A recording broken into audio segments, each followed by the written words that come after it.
show us the edge. Yes. The chip on the shoulders, the fight in the... You're listening to the Pelicans Postgame Report on the PRO Media Network for all things Pelicans. Perfect. Fly Pelican, fly Pelican, fly Pelican. And I tell them that. Birds of a feather flock together. Fly down, I'm a Pelican forever. Pelican forever. Ain't gon' lie, I feel flyer than I ever been. You stay ballin', this New Orleans, I'm a Pelican. It's going down in the nest, wild, wild west. Come in town and you best, show us some respect. 3-point threat, I better make it rain. If it's up, then don't jump stupid like your ankle sprain. Always said, never hate the player, hate the game. Jumper where the dame late, punch a train. Post game, Big Q, talking about business. Bird gang, YouTube, they ain't flocking with us. Lock up the division mission, get into the finals. Finish competition, then it's going win the title. I know this flyer than you can get. Such a threat that the refs just might call a tag. You could double, you could press, but you can't check. Right, left, slide by you like a Eurostep. Fly Pelican, fly Pelican, fly Pelican. And I tell them that birds of a feather flock together. Fly down, I'm a Pelican forever. Pelican forever. And never, and never, and never, and never, and never, and never. Say birds of a feather flock together. Yeah, fly down, I'm a Pelican forever. Pelican. Oh, yeah, much better. Definitely, they came out with aggression on both ends of the floor. The intentions were there, but, you know, we came up short tonight. What did you see from your backcourt? CJ, DeJounte, I think they combined for 51. It seemed like those two were really going. Yeah, they were getting into actions, getting quality looks for themselves and for their teammates. I thought we were aggressive offensively, 52 points in the paint, 30 free throws. We had some chances there, you know, where we cut the lead to 10, cut it to 8, a few miscues, a few missed shots, some 50-50 balls that we had to come up with that we didn't. And, you know, our margin for error is extremely small right now. So you got to capitalize on those opportunities and then just cut down on some of the easy kick ahead, you know, sort of mid-transition points that they got. Hawk and VI, I know they were questionable miss today. Is there hope that they can still play on this road trip? There's hope, but I don't have any update at the moment. And then the three-pointers at 9 for 29 tonight, what can we do to kind of generate more open looks from three? Well, we have to try to play a little bit faster. You know, I thought give them some credit for sure that I thought they picked us up full court to slow us down, to try to get us running our offense late into the clock. But we got to rebound the ball, get it out, kick ahead. Now we're in transition, getting to the paint. That's when you can get easy kick out threes. So just trying to take advantage of more quick strike opportunities. Coach, on that same note, 16 assists, 17 turnovers, 14 personal fouls. You never want to see those three stats have all the same numbers, so to speak. Was there something they were doing when CJ come off the court that helped them get those runs? Just looking at the plus minus. You know, they're a good team, and they capitalize on any mistake that you make. They're able to capitalize on it, and you know, like I said, we got to get back in transition. After free throws, they're getting it out quick, getting easy baskets. I think if we can take away the easy baskets, make them have to score on us in the half court, it gives us a better opportunity to get our assist numbers up. We can rebound the ball. We got to kick the ball ahead, share it a bit more. I thought the intentions was there, but, you know, like I said, no moral victories in this league, and, you know, we got to continue to work at it. And I watched the bench for a good part of the game. Jose's up, Herb's up. I've had 5 shoulder surgery myself. Heard you give some of the updates. Just anything new on Herb, new imaging, something like that. How's he dealing with the patients with a rehab process that I know is really not?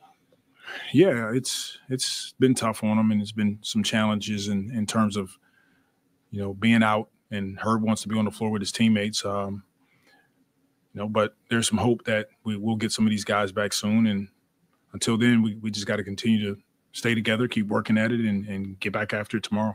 Where's the biggest spot of growth that you've seen from Yves so far? It seems like every game he's, you know, tonight he went coast to coast, you know, getting the rebound. Just where have you seen him kind of grow the most? I love his competitive spirit. at a high percentage when he's on the floor. He is giving everything he has. He's rebounding the ball. He's going down now, tracking guys and going for blocks. He's in the pocket, going up, finishing. He's given us a lot at that position, especially for being a young guy. And, you know, that's a huge bright spot for us, being able to see him get the time that he's getting. We believe he's going to continue to get better. Coach, kind of to stick on the bench, this team's still fighting for you. But, I mean, and the organization has went back to Drew, Zion won to Portland, DeJounte. They've given the guy support behind the scenes that maybe, you know, people don't see. And I was going to get maybe what the expectations were on the guys going forward with missing games and then how the team was helping them support them through some things that just don't make it public. Well, you know, those guys are they're together, man. They're brothers, just, you know, behind the scenes. They're all supporting each other. You know, we're all in a difficult stretch, facing adversity, but, you know, as a group, as a whole, that's when we continue to pull together, continue to fight through it. And we all understand that eventually things will turn for us, but I'm proud of our guys and the way they stick together. It's just tough, you know, while you're going through it. All right, thank you. Hey, Big Q, before you do anything, you have to play Dick Gregory because there is hope. There's hope. Well, we can't do that right now, DC. Hey, come on, man. The rules are the rules, man. Well, Willie's half crazy, so we don't need to kind of do that right now. All right, so it's a different energy. I guess he feels better about this win tonight. There's hope. I mean, There's it's hope, lost man. tonight. He's back at it again. But anyway, shout out to y'all. You got to give him credit. All There's right, hope. DC. All right, There's DC, no calm down, DC. Calm, settle down. DC's on his How flight. do you listen to that shit after what we watch and stay calm? What you, man, look. Hey, I What feel you got in that cup over there, Q? Punch. Rum punch. Man, you gonna have to slide some of that shit this week, bro. If you want me to stay calm. I got it from you. What you talking about? I ain't got it got from no you. more. I must have gave you the last of what I had because I can't be calm listening to that shit. Especially All after right. what I saw last game. So we not mad no more? I mean, I don't know. It must be, man. That was the end of the press conference right there. It was one hit a quitter for the Pelicans. After that, man, Willie said what he had to say. He wasn't saying he was doggone or whatever he said, or flipping or freaking. Frickin'. There you go. Frickin'. All right. Well, anyway, shout out to y'all. Big Q, DC, Lex in the building. Pelicans mauled by the Grizzlies 120-109. Pels are now 4-16 overall, and the Pelicans are currently on a 7-game losing streak right now. And there is going to be difficulties. Sunday, the Pelicans play again. They're at the Knicks. Then Monday, they're at the Hawks. Then they come home for 2 against the Suns and the Thunder. So where's the relief going to come? But anyway, we're going to discuss that. We also you said it's going to come against New York. Don't switch up now. 4-20 incoming. DC 3-level score. DC, there you go. 3-level score. All right. So anyway, the Pelicans going to win Sunday, right, Big Q? Can I do the stats here, brother? Can we go into the stats so we can get the show going? Go ahead and get over them garbage ass stats. Go ahead, man. You're totally disrupting the whole. Even though the Pelicans aren't consistent, but that doesn't mean that we have to act like the Pelicans. We have to be consistent when they are. I didn't really want to hear the stats because they was horrible. That's why. But I'm sorry. I mean, but that's a part of the broadcast, DC. You can't be a big petulant child, a big petulant Jamaican I'm not a petulant child, man. I need a little therapy. I actually care about the team. Well, that's why sip on that rum punch. DC. That's why we up in here. This is therapeutic right here. You know what I'm saying? Exactly. What's wrong with DC Lex? What's going on with that guy over there? All right. Let me talk about I'm a petulant child and all that. I thought this was a safe place. It is a safe place, brother. You got your rum punch and you're good. Stop doing that, man. Get to the stats, bro. Get to the stats. Go ahead, man. All right. Okay. DC going crazy today. All right. All right. So anyway, fam, shout out to y'all. Appreciate y'all for being in the live as well. Pelicans 120-109. They go down to the Grizz. Here's a couple of stats. We're just going to go through this stuff and then get right into the preview. I mean, this stuff, and then we'll get into the preview. Then we'll kind of span ahead. All right, tonight, Pelicans 38 of 91 for 42% from the field. The Grizzlies were 47 of 96 for 49% flat. Pelicans 9 of 29 from downtown, 31%. Grizzlies 12 of 41 for 29.3%. Pelicans did give 30 attempts at the foul line in Memphis. They hit 24 of 30 for 80%. The Grizzlies were 4-17 for 82.4%. 51 rebounds to 46 advantage. Grizzlies on that thing. They assisted the Pelicans by 20 assists, 36-16. 9-9 on the steals, tied up 7-5 block Pelican way. 15 turnovers by the Pelicans, giving up 9 points all versus 16 by the Grizz, giving up 16 off of theirs. Fast break points were won by the Grizzlies, 19-12. Points in the paint, won by the Grizzlies, 62-52 by 10. Largest lead was 17. Pelicans at one time did have it by 3 in the matchup. And of course, it's just one of those things where you kind of look at the Pelicans, man, and it wasn't popping and snapping for them tonight. It just was crazy. Now, they did win one quarter, which was the third quarter, by 1, but ultimately in the end, it just wasn't enough.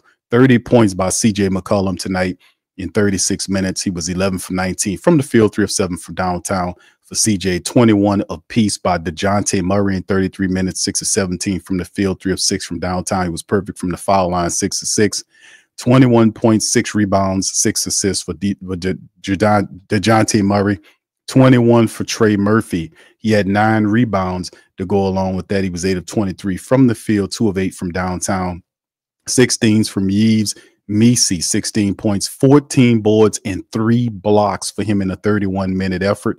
For Yves tonight, 7 from Javonte Green with 2 rebounds, and of course off the bench, not much shaking. Brandon Boston played almost 30 minutes. He finished with 8 points. He took 10 shots, 3 of 10. He was 0 for 4 from downtown, 4 steals, 3 assists, 2 blocks.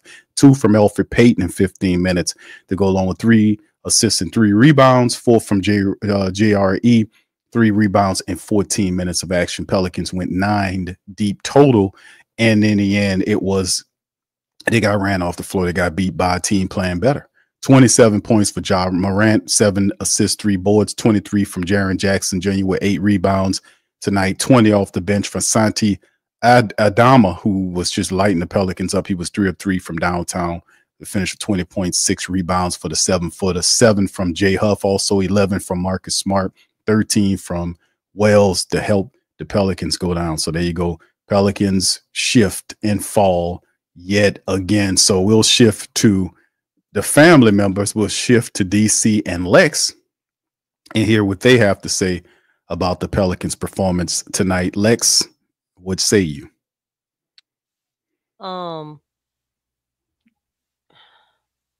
pretty sure the team, worked hard, but really at this point, it really doesn't matter if they work hard or not, because there's no game plan. There's no strong game plan. One thing that I noticed in the first half, for Memphis, it was a layup line.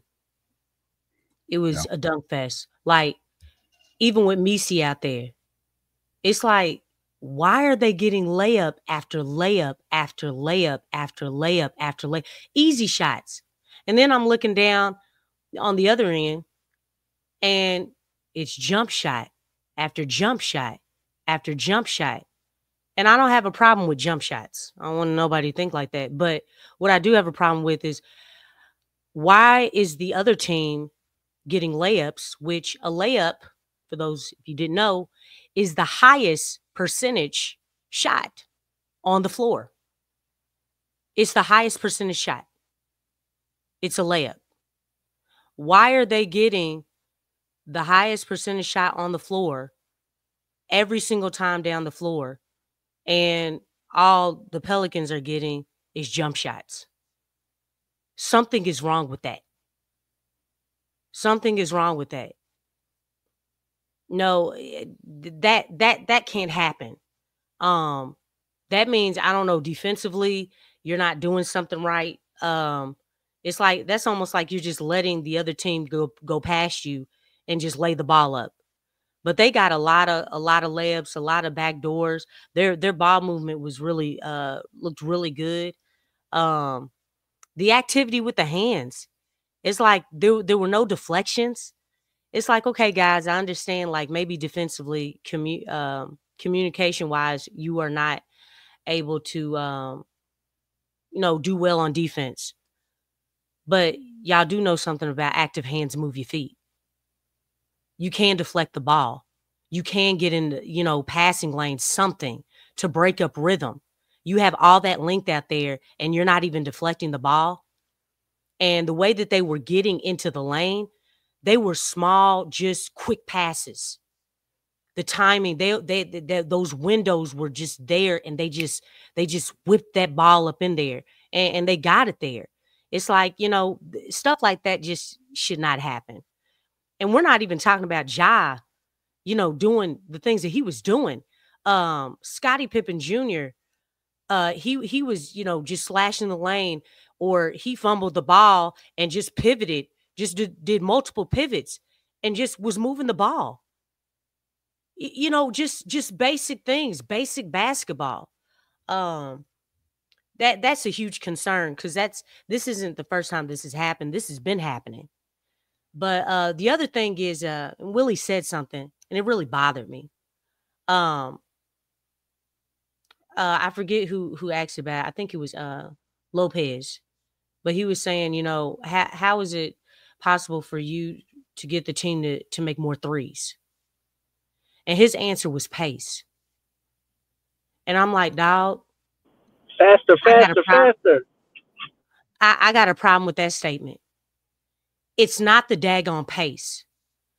I want to ask Big Q and DC and the rest of the chat, who would you want to take the three? You want Javonte Green to take the three, or do you want Trey Murphy to take the three? Trey Murphy. DC? Trey all day. Run punch. Okay. So the thing is that it's not about pace. It's about who do you have shooting the three? Why would you have someone that's not known for shooting the three? Why are you not creating plays, drawing up on your clipboard plays that specifically get your snipers open enough to shoot the three? That's what this is about. I know why. You can't just have a hot potato like, oh, DC, let her cook. He's behind the 3-point line, so give it to him, and he shoots the three. What? That's not that. Where's the IQ? That's not smart. That has nothing to do with pace. The pace, it has to be there, but everything has to make sense. It has to make sense. You want the right guy to shoot the three, Willie. You can't just be like, oh, we got to put up 43s, but you have the guy who has the lowest percentage behind the arc shooting the threes. Does that make sense? Makes sense if you're Willie Green. No, it makes sense when you don't have any plays. Can you all imagine Kuminga shooting more threes than Steph Curry? Does that make sense? What is that sitting well with somebody like Steve Kerr? That makes absolutely no sense. You draw up a play for a three, or call plays to get your snipers to shoot the three, not just JRE, Javonte Green. Shoot, I'm gonna use that word, frickin' Messi. You know what I'm saying? You don't want him to shoot the three, do you? Tice? No, dog. We need Trey Murphy. We need CJ McCollum to make those shots. So you set up plays that has nothing to do with pace. Dog, that has something to do with IQ, though. It has a whole lot to do with IQ. Because, look, playing with pace and just having a whole bunch of guys, a whole bunch of different guys shooting threes until you get all the way to 43s, which you did not make that quota. You didn't make it. That's insanity.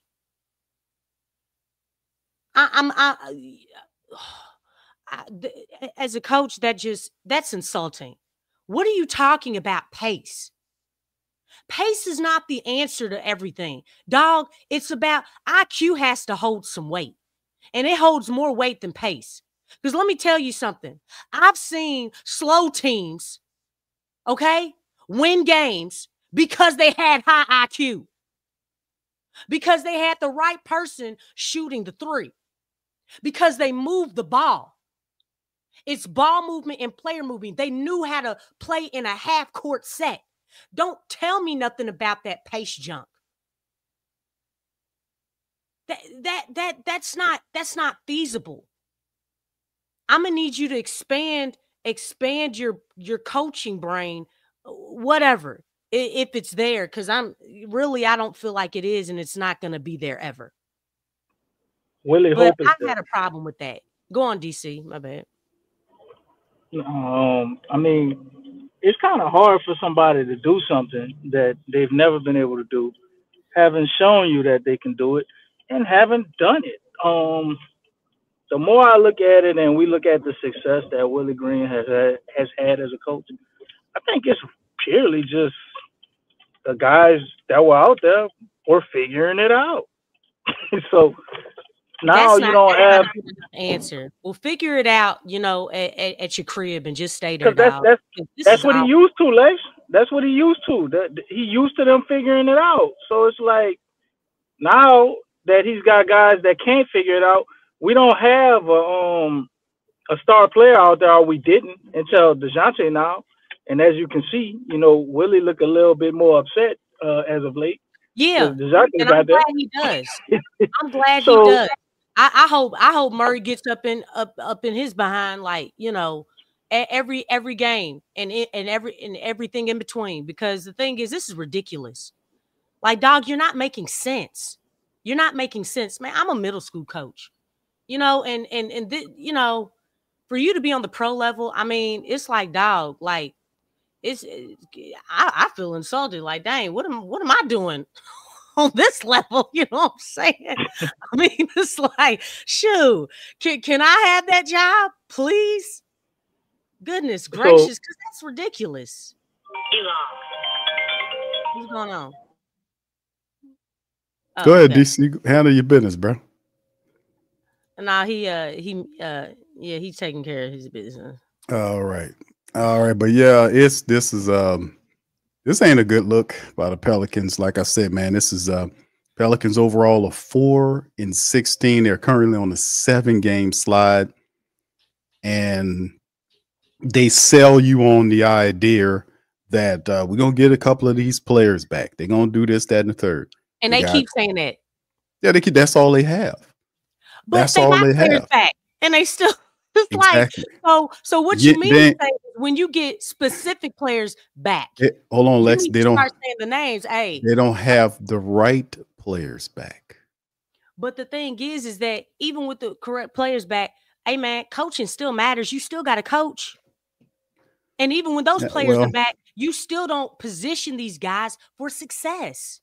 No, that's the problem that I see in the game. Like we did have DeJounte Murray back here, but once again, the old habits die hard with the Pelicans. Their defensive breakdowns, the inability to defend the cup, the guys getting there very easy. The defense is just too inconsistent. They're too inconsistent. The defense is just like Swiss cheese, man.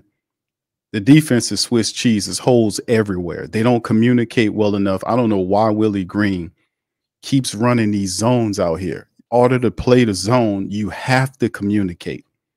You got to communicate. If you're going to play the zone, whether it's the 3-2 or the 2-3, you got to communicate. And the Pelicans players don't communicate well enough to do that.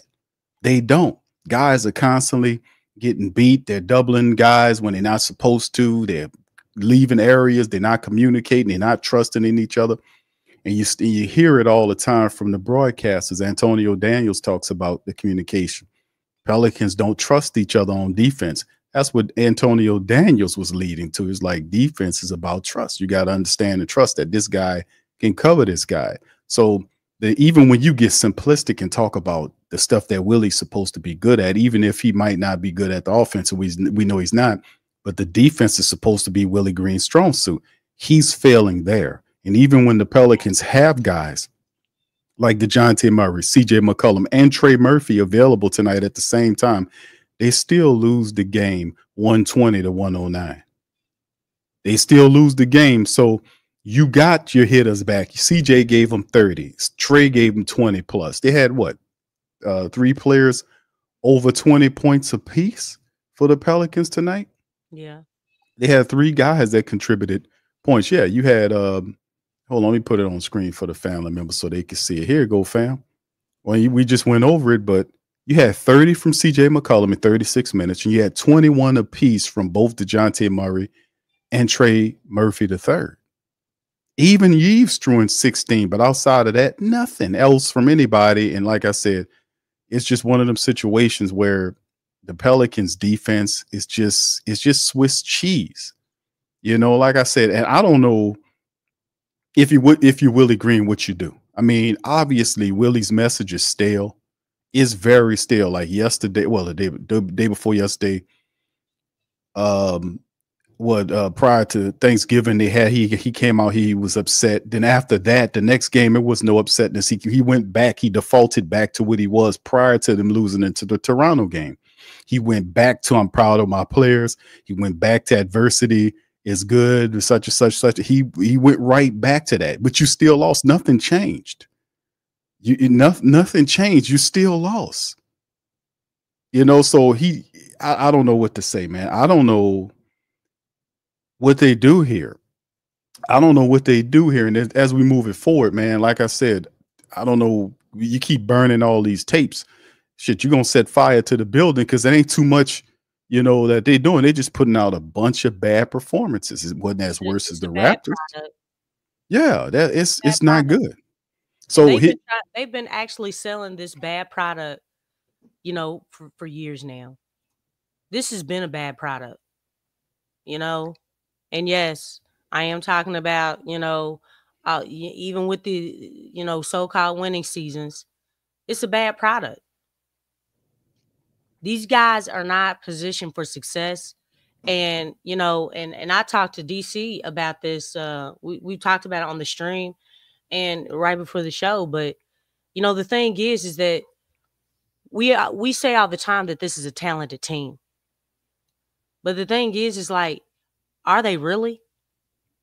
Yeah, I think they're talented, but you ain't gonna see the best of them unless you got the guy to channel it. Though, what makes you a talented team is how you're positioned to play with other talent. And the thing is that the way that whatever you want to call the system or this philosophy, they don't look like a talented team. If you look at the eye test, it's like they don't look like a talented team because of this so-called system and philosophy. And that's what helps to make the talent on your team the way that it is. But, you know, right now, this talent is looking bad. So, I mean, it's not very talented right now because the philosophy and the system does not fit these guys. They're not positioned. They're not positioned to succeed, and that makes a heck of a difference.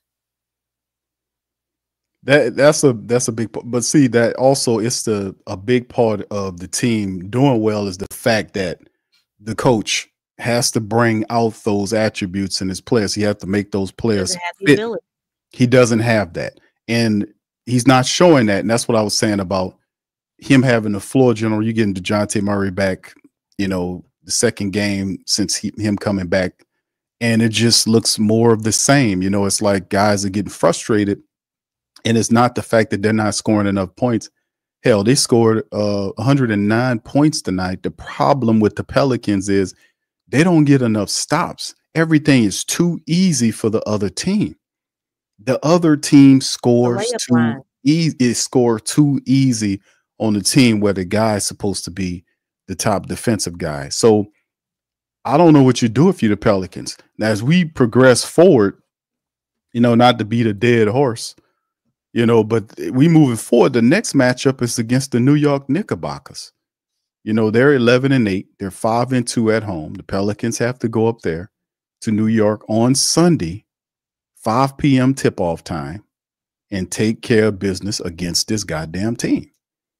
So, I mean, like I said, this will be an interesting game because the Pelicans are basically falling through the floor right now, and I don't know how you stop the bleeding. Like we just talked about players that were out. We know Jordan Hawkins had another injury where he had a setback where he couldn't play. BI is still out. And even if they had Brandon Ingram tonight, I don't even know if they would have won the game. To be honest with you, I just this team, I don't know. They had enough people to win tonight's game. They had enough people. They had enough people. They had enough points. They just need to play better defensively and be like you spoke about IQ. Always talk about IQ. They definitely need to play smarter. And if Willie's the guy, I think that him from a coaching perspective, like you even see it when he daps guys off as they walking past him coming out of the game. He daps them off. It's like, man, Willie these guys done tuned him out, man. They done tuned him out. And a lot of things a lot of the things that he does, it doesn't make any sense. I just, you already don't feel any type of conviction. Like, it's, looking at him now in these last 2 games, he's looked a little different. But guess who's back? Murray's back. Murray's back. So the pressure's on. Murray has been you can tell Murray's been putting that pressure on him. I mean, he already said, man, like, he said it was a horrible game plan last game. It's like, these are the things that have been needed. And what's the difference between these last 2 games with Murray compared to all the other games? Because, dog, you still losing. You still losing. But yet now you ain't talking like you're proud of these guys and he said that he didn't say pride. Play with joy and go out there and have fun and work hard. Yeah, he ain't talking like that now. But they still losing. So what changed? Only thing I see changed. You got somebody up in your grill now like, dog, first of all, you too cheerful about these losses. What are you talking about, daggone joy? He got faith. That's he used your faith. Man, let me tell you something. Look, you're losing. And that's not a problem. Losing builds character. Like you should not feel calm, cool, and collected about losing ever. Dog, you losing by 40 points, 30 points, 20 points. Losing builds character, Lex. I mean, I'm just saying, like, dog, why in God's name, like for like consecutive games, you're talking about we got to continue to play with joy and you're losing. Does that go with each other? Like no. maybe the definition of joy changed in the last few. But you see what I'm saying? And with Murray, it's like, dog, that dog won't hunt. That dog won't hunt, dog. Like something's wrong with your thinking. What are you talking about, joy? Well, this is the thing. Willie is in trouble here. That's the bottom line. Willie's in trouble. Because the whole month of December have a long bevy of difficult games against some real tough teams. Now, don't get me wrong, they'll probably win 2, maybe 3 games at the most, but it's going to be a hard sell to be able to get some of this done, man, when we talking about getting wins to turn the season around. These people sitting up here rock bottom like a dog, man. They rock bottom. Now, New York over the last 4 games, they 2-2 over the last 4 because prior to that they went on a little winning streak. They had a 4-game winning streak, but since then they lost to teams like Utah. They beat Denver, lost to Dallas, they beat Charlotte. So they've been up and down and all around. And the bottom line is, man, when you take a look at what they got coming up, it's going to be difficult to beat this team. To be honest with you, man. It's going to be difficult to beat them because, man, I don't know, man. I don't know if they're talking about getting Brandon Ingram back. Herb Jones supposed to be coming back, but once again, these guys coming back on restriction, so you can't be counting on them to give you heavy-handed minutes. I mean, we had enough people tonight where we was able to kind of put some stuff together where we should have won this game tonight. We should have won this game. So once again, it's always the shoulda, coulda, woulda bullshit. I don't know what to say, man. But anyway, Snakebite, thank you, man. Says Big Q. He says Willie Green is the new possum puss of New Orleans. Yes, he is, man. He is. Willie Green is in trouble, man. Willie Green is in trouble. Injuries or not, he's in trouble. His teams have in games when they're supposed to win games, they lose these games. They're losing, and they just get out efforted. The defense breaking down. It's just a comedy of errors going on. And then these injuries are strange. People say, Q, they tanking. Man, listen, this whole Zion Williamson thing needs to be investigated. The guy don't have a tear.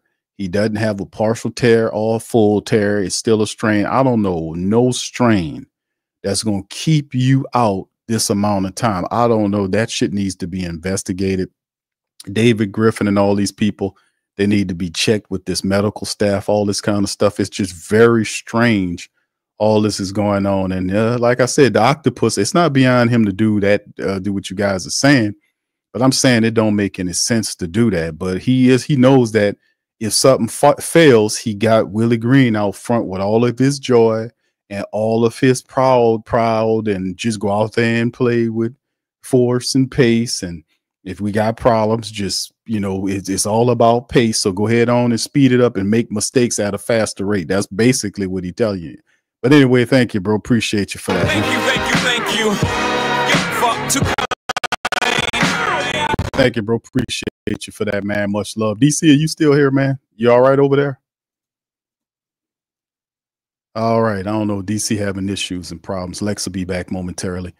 All right. DC, can you hear me? Can you hear, man? What's going on over there? The people ain't snatch you up, did they? Let me know. All right. Milton says, didn't know the Knicks picked up Matt Ryan. Yeah, they did. They got the depth chart here, and this is who's next. Now, listen, I don't think, man, Brunson, Bridges, Hart, Anunoby, Karl Anthony Towns, Cam Payne, the hamster, McBride, Bridges, Hart, or Jericho Sims, Matt Ryan's there. It's going to, anything can happen, but man, I'm not going to speculate. I don't know when the Pelicans going to catch a W.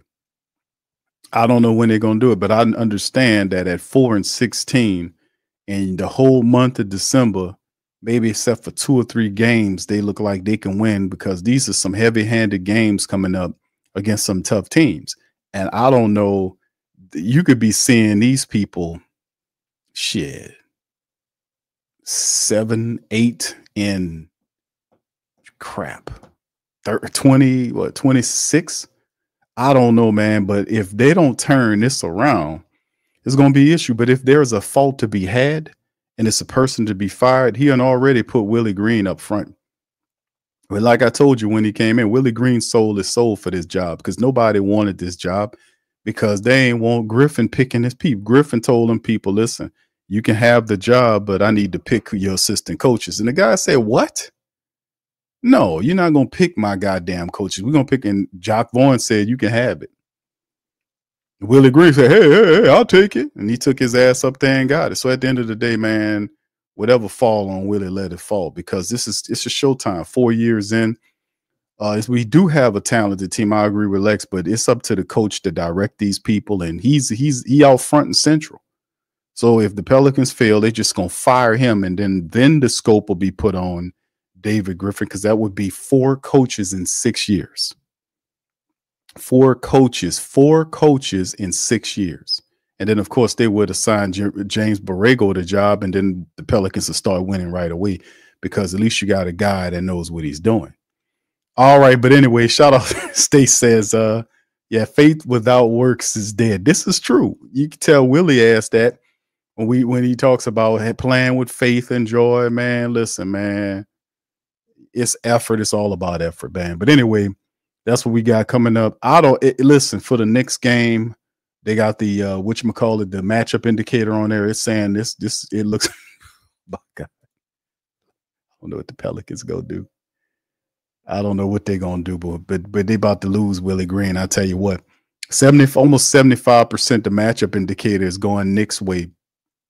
And like I said, man, it's just so much going wrong with this squad. So much. All right, but anyway, man, let's go ahead on open the broadcast early. We getting going early, man. I don't want to be. I still ain't get to say my piece, bro. Man, you've been disappeared and gone, man. You done dipped off somewhere on I'm driving, Q. Oh, there we go again with the driving. Go ahead, DC. Before I'm about to. I was driving away from the Pelicans. You can't drive away from the Pelicans, brother. They gonna follow you around, brother. So don't worry about it, bro. But go ahead, bro. You got the flow. Man, I mean, tonight is a culmination of Willie's coaching tenure as a Pelican. Because the way what you mean? The way I see it, man, especially this Monday game, if Willie Green, I mean not the Sunday game, if Willie Green is still the coach after all this, bro, after ain't no what? More pre-tanking, Q. After what, ain't no brother? more pre-tanking, bro. Pre-tanking as a phrase is gonna be short. Hold on, I'm trying to understand. You said if he's the coach after what? After the Knicks game. Why would you think they'll? They have to, because nothing's going to change. You can't keep holding on talking about the Cavalry. All right, we don't know what's going on with Brandon Ingram, right? He's still missing games, even though he's day-to-day. It's been almost a week. You know, you don't know when Zion coming back. So we putting all our faith in Herb coming back, and Herb gonna right the ship? I mean, come on, man. If we keep saying if we lose the same way, especially, there's no way that Willie Green can still be the coach unless we tanking. Now, if we gonna go ahead and we tanking, cool. If you're tanking, ain't changing this shit, Q. But I'm saying, listen, if you're tanking, changing this shit. If you're tanking, if you're tanking DC, then Willie Green can't be the coach anymore. So if they're tanking, I see it quite the other way around. Somebody got to take the L. You just leave Willie as the coach. No. And you sit some of the players, because obviously they're not going to be able to do anything with Willie as the coach. No, Willie Especially Green. If you sit Zion out, let him stay out with the injury. You sit Bi. That's all it'll take. He gonna continue to lose. If we don't change the coach and we losing like that, shit, DeJounte might ask for a trade. You just got here, so I don't know what to say about that. But if they're doing that, then somebody got to take the blame. Somebody got to take the fire. You can't just you can't just say injuries, because you done burned that card up over the last several years. So you can't go there. So somebody's got to take the weight of losing. And anybody try to say Willie Green had 49 wins, this type of stuff. In the NBA, that don't mean anything, man. You know, you can, and this literally happened to several coaches in recent memory, including Avery Johnson. They'll be the coach of the year, and then the next year or the year after they got it, they put him in the street. They put him in the street. So Willie Green, man, is like you take him on, but you want to see improvement from him. It's not working, man. It's not working, and you can't lean on the injury chip. You can't do it because you got guys back, and you're still losing. So I mean, you can't say, well, we need Zion. No, you don't need Zion to win a couple of games against some of these other teams. You ain't need Zion to beat Toronto. You just needed some of these guys to get up off their ass and Willie potentially to rile these guys and get them on game. They keep doing the same stuff over and over every damn game. The same thing over and over. They don't communicate well on defense. He keeps running these zones. And why is he keep running these zones and the effing Pelicans don't even communicate with each other on these zones? You have to communicate if you play the switch all running the hell, and that's just the only audible he got. Q, how you gonna be mad at the man for going to his only other option? That's the only other thing you know to do. So if you don't practice the switch all, it's the crash. It's man-to-man defense don't exist, Q. It's either the switch all or the crash out, huh? That's what we that's where we going. Man-to-man defense is obsolete, bro. That is not an option. Oh man, it's switch and all zone. It probably would work too. It probably would work. It probably would work. If you can't play zone, then you better go play some man, because they don't communicate well enough to play zone defense. It's constant breakdowns, guys overcommitting, guys not being where they're supposed to be. Bro, hold up. It's just crazy. I gotta stop you, bro. Go ahead, brother, because I'm about to open Big Sean, bro. I know you come in here and you like to have fun, bro. But goddamn, bro. Talk about kick a Pelican when they down. I can't say nothing about even our damn mascot going to demand a trade, bro. I can't say nothing about this, man. This is horrible, man. Now Sean and Tasha here loving this. They smiling ear to ear on this shit. God damn, the mascot. Pierre the Pelican. Ain't nobody ain't gonna want Pierre, man. Especially if he still got put that ugly ass suit on he had on about 3 years ago. Nah, they got rid of that scary suit, DC. He got more of a smiley suit right now. Yeah, I know. That Pelican had a unibrow. That ugly Pelican suit had a unibrow. That was scaring the hell out the children, man. It was like I know, right? How you make a mascot that scared of children, bro? That's I don't know. Typical. Man. Yeah. But anyway, nah, but it's just what it is, man. We're in a bad pinch right now, and Willie Green, when if he can't explain why they're failing, he goes to religious platitudes and religious nomenclature. What's his number one religious quote? We just got to trust in. Well, hold on. He says, Willie Green, I have a dream. Willie Green, hope will prevail. Hope is right around the corner. Willie Green, what do you say? Yeah, that's all he has, though. But that's not enough, because it's too many times. It's been what, 16 times the Pelicans have setting up here with losses. He had a press conference. It has 16 times, 16 losses, and he's basically saying the same thing. He uses the same code words, especially in losses. Adversity builds the team. Dude, you're not gonna make it in the 2025, bro. You're not gonna make it. It's not gonna work. He's not gonna make it in 2025 because people gonna stop going to the games. That Thanksgiving game was a disaster. There was no reason for the Pelicans to get blown out by the Raptors, who didn't even have a road win. They were the worst team. The Raptors, the worst team in the NBA road-wise. They hadn't won a road game yet, and then they beat the brakes off the Pelicans the game before Thanksgiving. And that building had over 17,000 people in there watching the Pelicans play. They came in there with the little funny Pelican hats that they usually wear, and putting the skeleton stuff in there, and they ran their ass up out of there. People was walking up out of there fourth quarter. And he's mad at that, but then comes back today to the default Willie that we seen in the previous losses. Well, we just got to stay together. We got to just play with, joy. How do you answer the people? It was fake, right? Yeah, well, it was fake because he didn't do that. He got mad at the Raptors loss, but don't get mad after saying that I got to do something. And then you come out by and like 15, 18. What was it, 18 or 15? I forget, bro. They I all didn't even see the end of the game. It all culminates. I'm just sick of it, man. Same shit. To be honest with you. All right, let's talk about Knicks, DC. Enough of this garbage.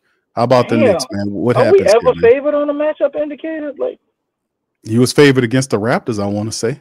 Oh, you were. You're right.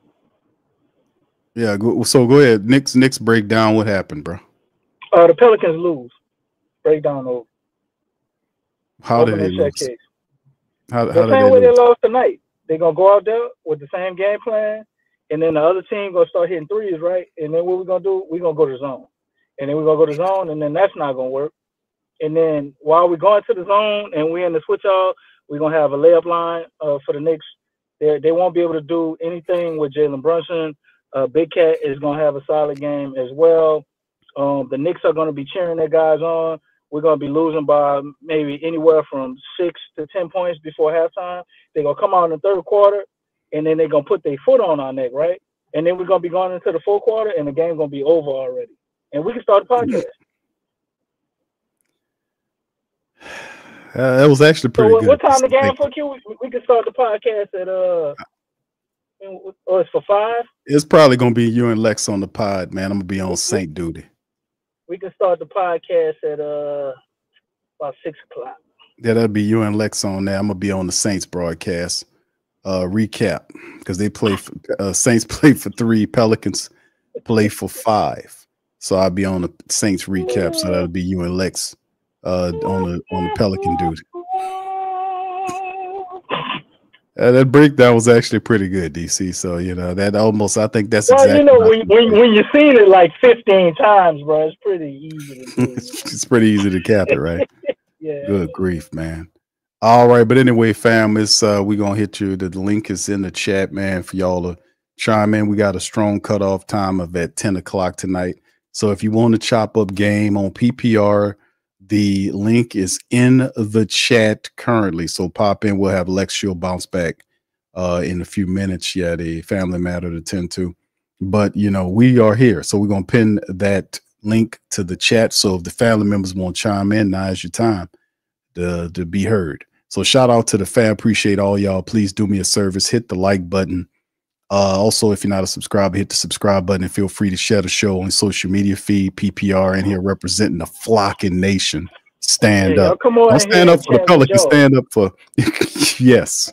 Come on in with the joy. You can chat with Joy, Big Sean. Sean, man, I can't kill your joy now. Man, Tasha and Sean just be getting their smile on right now, man. They just getting their smile on, and they sitting there laughing and eating Thanksgiving. Leftover Thanksgiving food, smiling and laughing at us about the Pelicans, man. They having a grand old time right now. And I ain't mad at them, man. I ain't mad at them. Y'all get y'all laugh on. All right. Can't say nothing right now, man. We can't beat nobody. Can't say a damn thing, man. I'm paralyzed. Like somebody gave me. We can't beat anybody. I mean, the Raptors was the floor to me, bro. I mean, like, it don't get no lower than we can't beat the Raptors. Yeah. The Raptors, yeah, man. That's a laugh and a half, man. All right. We got Jay Black. People ain't even trying to win for real, Q. Yeah, we got Jay Black, brother Don, and we got brother Stacy tuning in. We're gonna bring him in. Jay Black, welcome on in, my brother. How you doing tonight? We got brother Don and brother Stacy. We're gonna start off. Jay Black, the floor is yours. Welcome in, bro. You good? Yes, sir. You got to start off with this. You asked a question. You asked, why do they run zones? Correct? Yes, sir. Hit Jay Black. They run zones because they don't got no individual defenders, no top level defenders that Willie Green likes to have his initial ball defender in the front and having, I don't know. They don't got no ball stopper. Honestly, they don't really have no ball stopper that they could defend on. They could depend on all game. Like, so that's what it looked like they playing Javonte Green. And I think that's who they trying to make their defensive stopper because Herb is not here. That's kind of that wheelhouse. And that's what Willie usually depend on. He usually have a strong, dependable defender on the court. And that's what he likes to do. Even that's what we was complaining about years ago. Right. He liked to play his trusted guys. Now Javonte Green is another trusted guy. Now, if you looked at the stats, he was the only person that not in double digits. He was the only person that was not in double digits, and he's getting a lot of open shots because they are shading the defense to leave him open so he could shoot shots. And sometimes he'll take it, sometimes he won't. He took 3 of them. He was 1 for 3 and 3-point. Trey Murphy is in a shooting slump. It looked like he 2 for 8. I think the lineups is kind of the reason. I want to have Javonte Green starting. You might as well have somebody that just scored 30 points. Antonio Reeves. You might as well start him. Or you can't start Jordan Hawkins. He ain't even play. He's hurt. His lower back still. I'm trying to figure out what Brandon Boston did, bro. Like, why he can't get a start? I don't know. I that's why I said that They need that. They need his offense off the bench. I think that's why Willie's doing that. But Jay Black, explain this to me, my brother. What's the deal with the breakdowns? I mean, what's the we talk about communication issues, but why so many communication issues? They're doing the same thing every night. What's going on, bro? Yeah, because communication issues. Eve Meese's is young, so his communication style is probably not up to par for them. But he goes at a lot of his style is going for the block. But the thing about going for the block with this team, you don't got no secondary guy to get the rebound or secondary guy to cover you when you go for the block. So now you don't got no who gonna rotate if he goes for the block, because they're blowing by the initial defender. Let's say CJ, or they blow by DeJounte Murray, or they blow by Trey, or they blow by Javonte. They can any one of those isolation guards. Y'all could blow by any one of those. But now once you get to the rim, you got Eve Meese going to go for the block shot. His man going to go for the offensive rebound. Now you're giving up offensive rebounds. Now they kick out. Somebody wide open. Now it's a 3. Now we rinse and repeat. And rinse and repeat. And if we can't stop them, we just might as well lean on offense. Y'all been saying it for years. Now this is the squad. You gotta lean the offense because your defense is not. You don't have individual defenders until Herb comes back, and then you can't play Herb on everybody. But he gonna solve a lot of problems because he gonna be on the main scorer. Like whoever hot, they put Herb on him. Now you know he gonna slow them down, and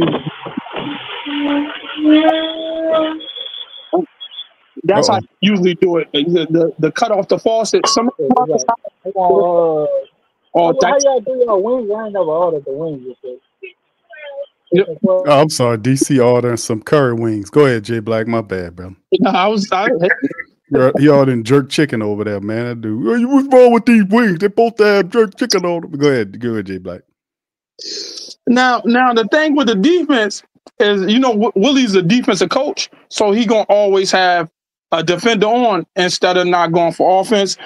So unless they get, I don't even know that there's nothing really this game they could have did except lean into offense. And or if they wasn't gonna lean into offense, they might as well start at JRE because he would have gave more a secondary rebounder that could deal with Jarrett Jack. Jarrett Jack was killing us, but one major thing that I thought of.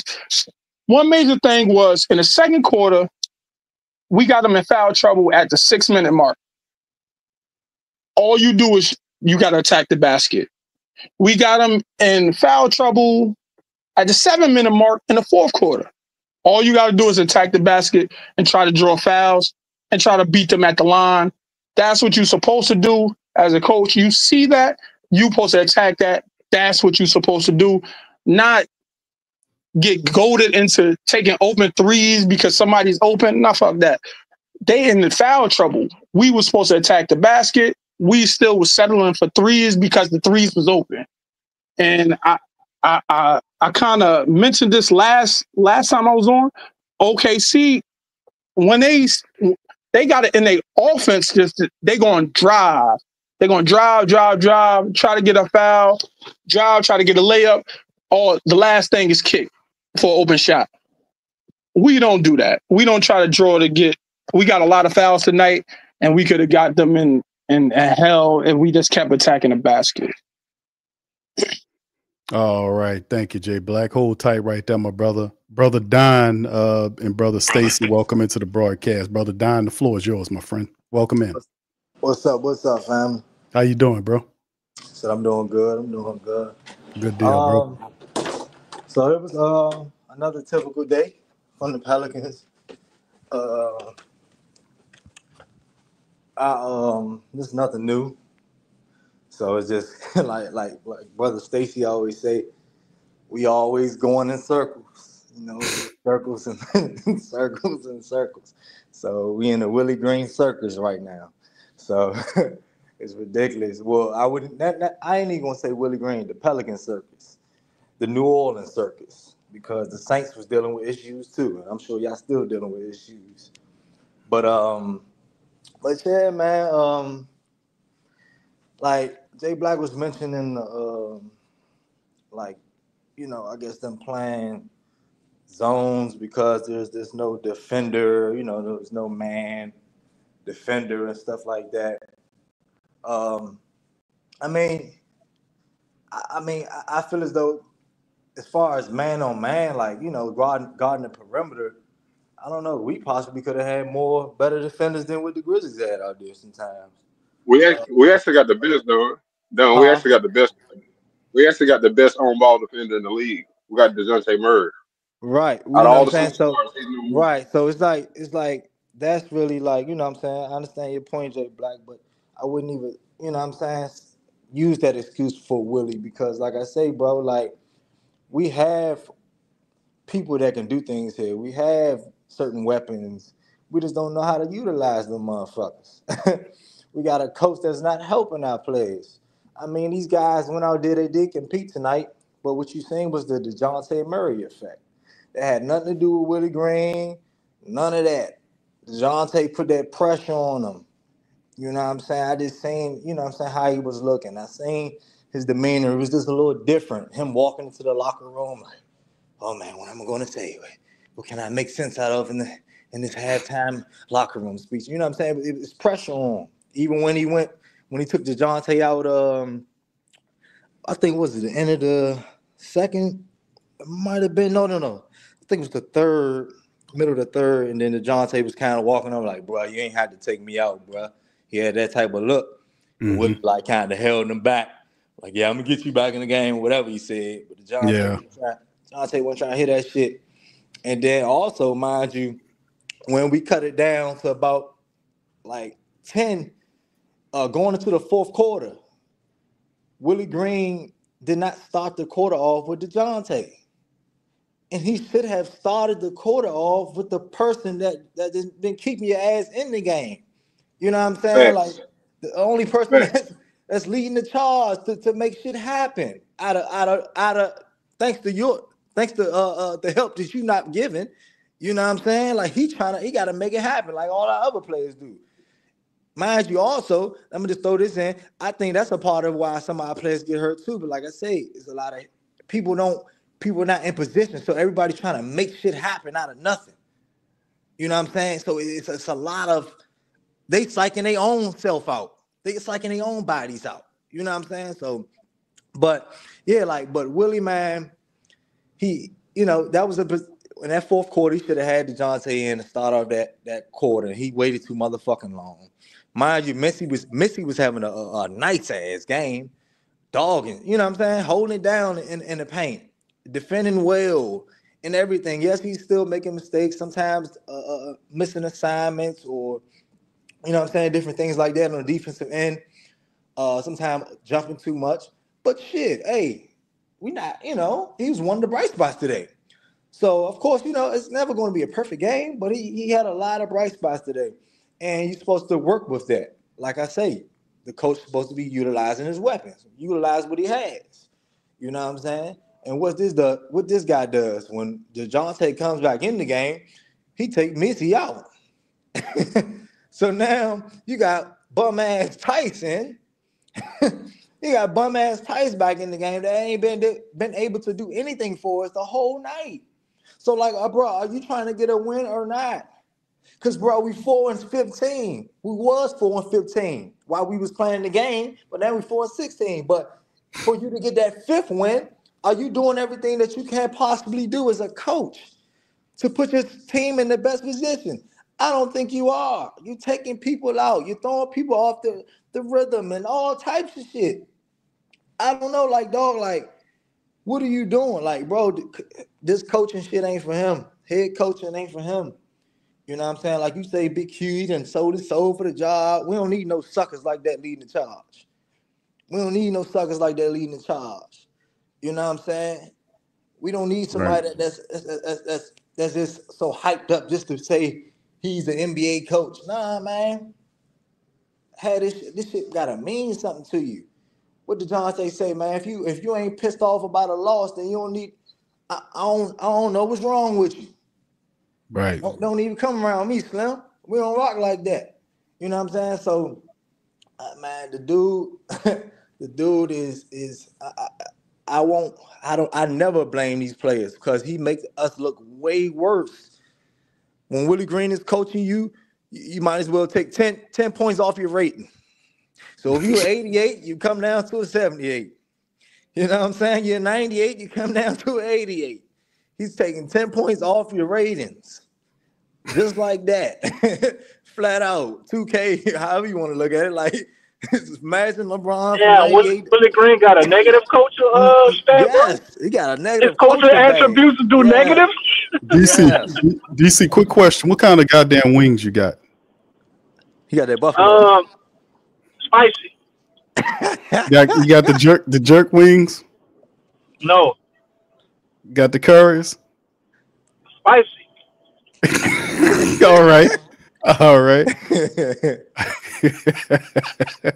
All right. They don't do curry wings, bro. You should know that. Yeah, they do. What you talking about? All the curry wings I ever had was at your house. You put all that damn sugar in them. That was the sugar. And you told me it was honey. It was fake honey. That was Domino's sugar, man. You lying. All right, no, I don't use that. But you getting off the point, man. My man up here making all type of great points by Willie and his coaching attributes. Yeah, man. You done stop the progress of Xbox damn wings. You the one on the show ordering chicken. I didn't know what the hell was going on. Man. Yeah, man. Yeah, but go ahead, brother. Don, go ahead and finish your thought thought. I was muted. Oh well. But nah, man. On the real, like, bro, like. Bomber clock wings. That man is not a help. Like, he's not like, you look at the Grizzlies, man. They getting easy buckets and throwing alleys on us and stuff like that. And we fighting for our life to get a motherfucking bucket. It looks like every time we play, it looked like the other team is Alabama and we're High Point College or some shit. Like it just don't matter who the team is either. Power 5 versus like community college. Like, real talk. That's what it looked like out there. They just throwing alleys. They don't have to do too much. They don't have to call too much. They just call it a simple play. We're gonna run this action. They ain't gonna be able to stop it. They're gonna rotate themselves out of position. Hey, Doug, there's always a no-name player that get off on us too. We ain't never heard of this player. He got the big man was demolishing us tonight. What the name is? That boy had about 4 alleys, man. Yeah, that's the 7-footer who ain't done shit, but he was beating the Pelicans. Santi Adama. Wells giving CJ the business. Like, look like Wells look like he the rookie of the year, bro. Just destroying them. Yeah, I mean, before it was Julius Battle for the Raptors. He was the one that was a Boggy. Jemison Davis. How about the Waters from the Warriors? And they had 3 players had career nights. Yeah. I ain't forget about Waters from the Warriors. Waters from Golden State from the Warriors. Yeah. Well, the last time we played Atlanta, Lindy Waters. Go ahead. Yeah, go ahead, Stacey. You got the flow, brother. the last time we played Atlanta, that boy Johnson had a career game on us. In fact, he gonna become a star, but so he showed up that night. He got off on us on that night. I'm glad you pulled this up. By the way, Big Q, because you know I'm going at Willie Green because we got to go at the post now. Look at this. You see this? You see the top 4 players? Yes. All right. Those top 4 contracts are Zion, Brandon Ingram, CJ McCollum, and DJ. All right. Yeah. Yep. Those top 4 contracts, 36 with some change, 36 with some change, 33, then down to 29. You can always round that up to 30. Those 4 contracts in itself puts us over the salary cap. There's only 4 other teams that have that going on. The Knicks, the Nuggets, the Suns, and the Celtics. The Suns only got 3 players that put them at 150, right? So if you go you over the salary cap, it's going to be hard for you to make trades. You go into the first apron, you can't do a sign and trade. So DC, I had to correct myself. I had to do my research. You can do a silent trade as long as you're not in the first apron. Okay? Right. But we are in the first apron. And we're in the second apron too. Okay? With this being done. The Knicks, do they look like they're losing any players anytime soon? No. Because all these players just signed up with them. They good. The Nuggets, they just came off a championship. They ain't work. The Suns, well, they whole situation. They just gonna play them big 3 right there, and they're gonna surround people with them. The Celtics, they just came off a championship too. In fact, they can lose players and they'll be straight. And like Al Horford probably retired this year, where it don't even hurt them. They put the bench together. They got players in the G League ready to come on.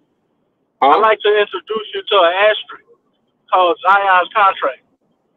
I'm about to help you with this. So where they can shave 10 to 20 million off of the salary cap with him. Yeah. Hold on. Let me see what Stacey. I'm glad you brought that up. I'm really glad he brought that up because that's what's going on. Yeah. Zion no. Brandon Ingram no. DeJounte no. CJ no. That if they want to they want to trade Brandon Ingram and get something out of him without letting him walk, they need to trade one of them. You got to trade CJ or you got to trade DeJounte. Guess what? They're not going nowhere. Nobody wants CJ. DeJounte just got here. Zion knows, hey, let me go ahead and step because I don't want to be here.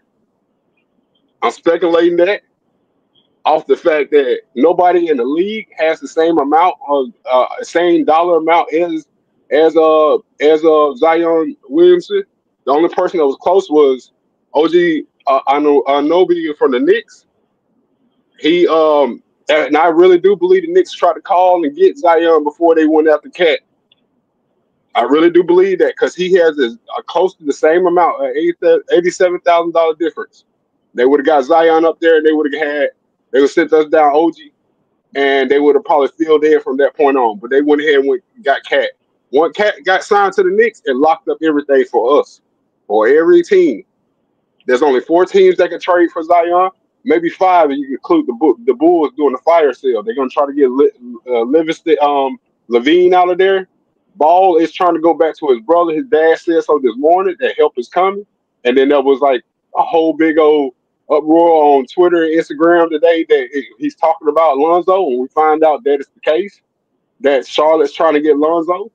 They also have enough room to get involved into the Ingram trade or the Zion trade. Those 4 teams are Charlotte, Portland, the Bulls, Brooklyn, but nobody's gonna take. So we can X them out. Nobody's about to take your boy up there to Brooklyn. What's his name? Played for the LSU. You know what I'm talking about. Ben Simmons. Nobody. Yeah, nobody gonna take Ben Simmons. They're not take Cam Thomas. They're gonna bring him off the bench. So everybody take him. Yeah, they go. Everybody take him. He gonna give you buckets off the bench already. He Oh, said real. Reddish. Yeah, he can. Yeah. But Portland, nobody want. We don't want DeAndre Ayton. We would want stuff from Portland, but we wouldn't take DeAndre Ayton. I watched when I figured this out. I watched tape on DeAndre Ayton. I have league pass, so I just rewind them games, and he's Yeah. still trash. He's still lazy.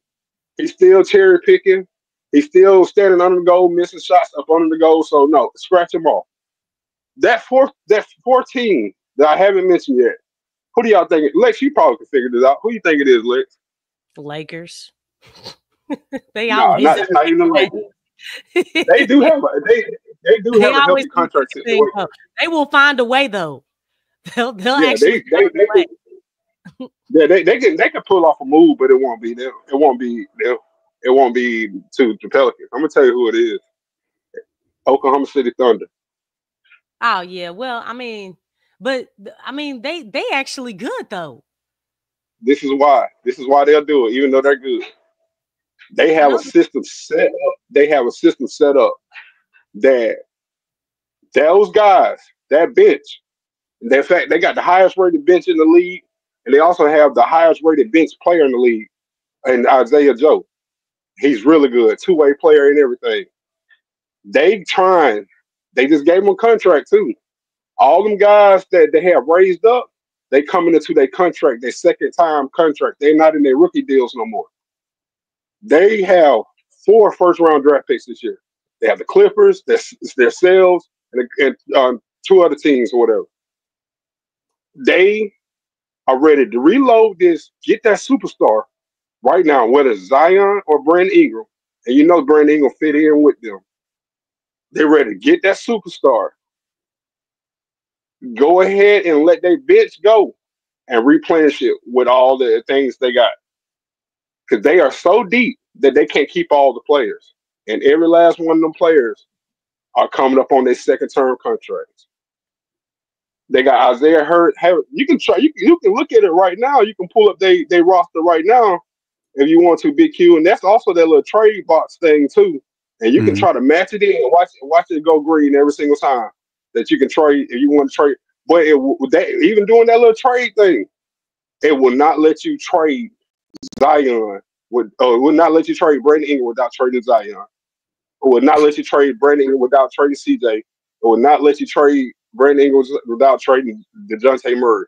That's how it works. This man, David Griffin, is so bad of a GM that he got us stuck like a superstar team. He's the problem stuck between a rock and a hard place. But this is his making. All this stuff is his making because he was delayed in his decision making. I mean, everything's just really off. It's like you waited too long. We were screaming at this stuff all summer, and also you can pull Oklahoma City Thunder deals, by the way, but the other teams that have this big 3 situation where they got 4 players and that jumps out of the first salary cap, the salary cap situation and jump into the first apron, second apron, they don't have a problem where they have to extend nobody. Those players are locked in. We have a problem. We got to extend Brandon Ingram. We're so bad in the situation, but if we keep him, we will lose him for nothing. You can't sign and trade him. I thought there was a hard. Huh? No, they're losing leverage. Like the thing is, it's really getting harder because you've hung on to them for so long. It's like it's almost like the JV situation. The same thing that's happening with Brandon was the same thing that happened with JV. They didn't reach no contract during the offseason, went into the season, still didn't reach nothing. Got to the trade deadline, they didn't trade JV. You know what I'm saying? It's almost over and over. It's a repeated cycle. Look, JV walked. I don't care nothing about that second round pick that they got. Like because they did that with after they got DeJounte. They added that up in there, but it's like it don't mean nothing. It don't mean nothing. JV walked for nothing. Najee walked. They're not gonna get that second round pick, Lex. It's like That's what I'm protected saying. It from don't mean nothing. like 5 to 30 or something. It's got a weird protection on it. They ain't gonna get it. Yeah. So he walked for nothing. And now y'all understand why they fired their agents this day after each other. I personally believe them two went to an accountant, and the accountant helped them count these books up. Rich Paul might be behind all this, by the way. The Illuminati, bro. He might be behind all this, bro. Too funny. Hey, it's a possibility. It could be a possibility, but Brandon Ingram he's in a weird dynamic. He had to understand the what was happening in the offseason. The offseason, I told y'all that the people didn't come back. You seen Paul George walk. You've seen a lot of people walk. People was walking. This whole new collective bargaining agreement changed everything. Brandon Ingram is not a role player. He's not a franchise player. He's in the middle. That middle tier. He that middle tier star. Yeah. Hey. So you're not going to pay him top dollar to be the middle stars like Jimmy Butler. He's in that kind of the Zach LaVine, those type of players. They're not franchise changing players, and they're not necessarily role players. They're falling into this middle category. This middle category they cutting out. They cutting that out in the league right now. I respect your opinion, Jay Black. I really do, but I really do. I don't feel that way. I don't feel that way that he's just. I can't even grade him as a middle tier person or whatever, because I know he's the number one free agent. I know there's no free agent out there that's gonna be out there that's more highly rated than him, because everybody who else, they locked them up already. They locked them up. The boy's only 27 years old. He'll be 28. That's a different age from. There's a different age from them boys that's 35. Chris Middleton will be 36. Just go down the list of the people that's gonna be free. Zach LaVine won't be a free agent, bro. No, I said those middle tier guys. But he's not a free agent. Zach LaVine is locked up to the point where he has to get traded out of there. The Bulls don't want him no more. So you take $1 million? Huh? Will Brandon Ingram get $1 million? How much he would get? Looking for? We don't even know if he even wants $50 million. We think I know this though. He wanted $50 million from the Pelicans. He wanted $50 million from the Pelicans. That don't mean he wants $50 million from OKC. That don't mean he wants $50 million from Charlotte. That don't mean he would want $50 million from Golden State. If he signed as a free agent, hypothetically somewhere, what's the amount of money he will get? It ain't none of my business. You can talk to Shams about that. You can talk to Shams about that. I don't even know about that. I just know the Pelicans lose. The point of what I'm talking about is David Griffin messed us up. I ain't even worried about how much he's supposed to make. I think my point of what I'm bringing up is the fact that these two guys have conspired together, and the team's in on it. Because even going into the next year, where his contract falls off, they still can't sign him back. Why? Because they just gave Trey Murphy $25 million a year. I'm talking about the Pelicans. I'm talking about the GM. Yeah, bro. No matter how you slice it, you're absolutely right, man. The Pelicans, contractually speaking, they got their core for the next 3 to 4 years, and Brandon Ingram obviously is not a part of that. Everybody got their money. CJ McCollum, he's untradeable. Well, $63 million left in that, if you prorate this year. But you still owe him what's left of this year and next year. Well, he'll probably be more attractive, contractually speaking, at the deadline. But, bro, you're absolutely right. Murray is tied up to the Pelicans until 27, 28. Zion is also that same year. Herb is just got the new 26. Yeah, you could. Trey Murphy. You can go into the Trey Murphy. Yep. Yeah, you're right. Trey tied up to 28, 29, bro. So I mean, yeah, the next 3 years, bro. You're right. And that Zach LaVine deal is ridiculous, man. Bro, that's a ridiculous. He has 3 years left, just under $150 million worth of contract. 3 years for that guy at 40+ million a year, 45, 43, 45, and then it goes to 48 on LaVine. Boy, they tied into him. Yeah. But yeah, this is the what we dealing with here, fam. We got these guys tied up. So yeah, it's problematic, man. But kind of bringing we can solve it right now, though. I mean, we can solve it. David Griffin can solve it. He can make that solve. The easiest thing to do to solve this stuff is go ahead and let them boys go. Okay, before it become a cancer in the locker room. Many of the guys became a cancer in the locker room because he did this. This whole stuff. People don't want. Who you referencing, Stacey? Stacey, who you talking about? Let go. Who you talking about? You can't let Zion go, bro. His value's at an all-time low. He's not playing. He's not. I know, but if you let him go right now, then you really lose. You at least let him play, get his value back up, and then trade him. Guess what, DC? Guess what, DC? Right, they did this. They did this.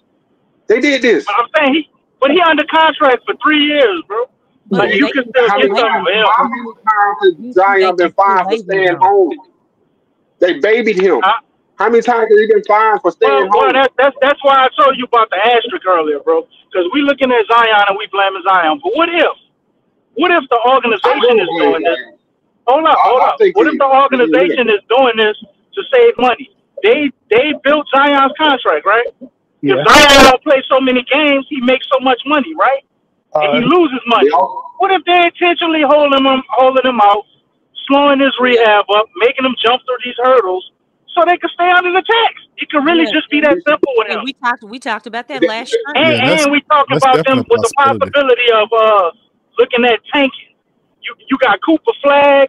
Yep. You got a couple of these other players, Alec Bailey. You know what I'm saying? You got a chance to replace Brandon Ingram like that. Mm-hmm. So whatever, if you lose him and you wind up getting one of those guys, that lessens the blow. So hey, Zion, we need you to sit out till damn near the All-Star game. And you know what Zion has said that he's ready. He said Zion said, if it's up to me, I say I could do a lot right now. So to me, it sounds like they sat down, talked to him. They want him to get under the books. They might have some handshake agreement where he gets some money under the table. That could be a real possibility. Yeah, they doing that. So you can't just look at it as if he wants to be gone or whatever. Maybe him changing his agent is he looking at this contract like, oh shit, I didn't think they would do something like that. And now he's mad at his agency for having him sign that contract. Because that girl, like you said, had him looking at the details, huh? Yeah. I'm telling you. You got a smart lady on your side help you out, man. Smart lady help you out. I think the thing is, everybody's been saying that, Zion hasn't been all the way with the Pelicans and stuff. I think the thing is that his trust has been challenged a whole lot. So I think that's the biggest thing, because even with the Pelicans, when he was away from the team, a lot of people, why are you away from the team? Why aren't you working out, at the Pelicans facility and stuff like that?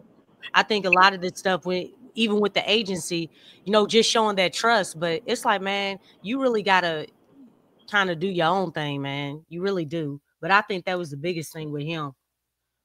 That trust. Let me rebuttal to that, y'all guys. Go ahead, Dave. Go ahead. I was just going to say, his contract, so he can't hit some of his point. He can't hit the playing for 61 games. That's damn near out already. So he gonna lose money off of that. He got that put us under the tax. Yes, I think that's $10 million. I think off his contract. Then there's another. He got to make six weight checkpoints. He has to play at least 51 games or 41 games. He got a lot of checkpoints that he needed to hit. Oh, his money damn near shit. I would fire them too. That was a bad deal, but like go on Big Q on that. With that being said, like right, so even if he don't hit those points, right? If he don't hit those points, is that money coming back to them? Is it refunded back to them, or does it still hit the salary cap as dead money? That's a How good does question. that work in the NBA compared How to would they hit his salary compared cap to the as dead NFL? money if they didn't pay Yeah, him? they keep it, bro. They keep that money. They gonna keep it. They keep it. Because the NFL do that. Like NFL be like straight up like, okay, we cut this player even though he wasn't fully guaranteed all this. His dead money comes up. You know what I'm Well, saying? That's how that goes. Nah, the dead We money got is they had to pay that money. That's why it's dead money. Okay. Even though that player ain't there. Well, hold on. DC ate them spicy wings and he on fire tonight. But Zion dead Williamson, money I got. take you over the cap, though. Hold on, chicken. I'm on. I got the contract up right now. What?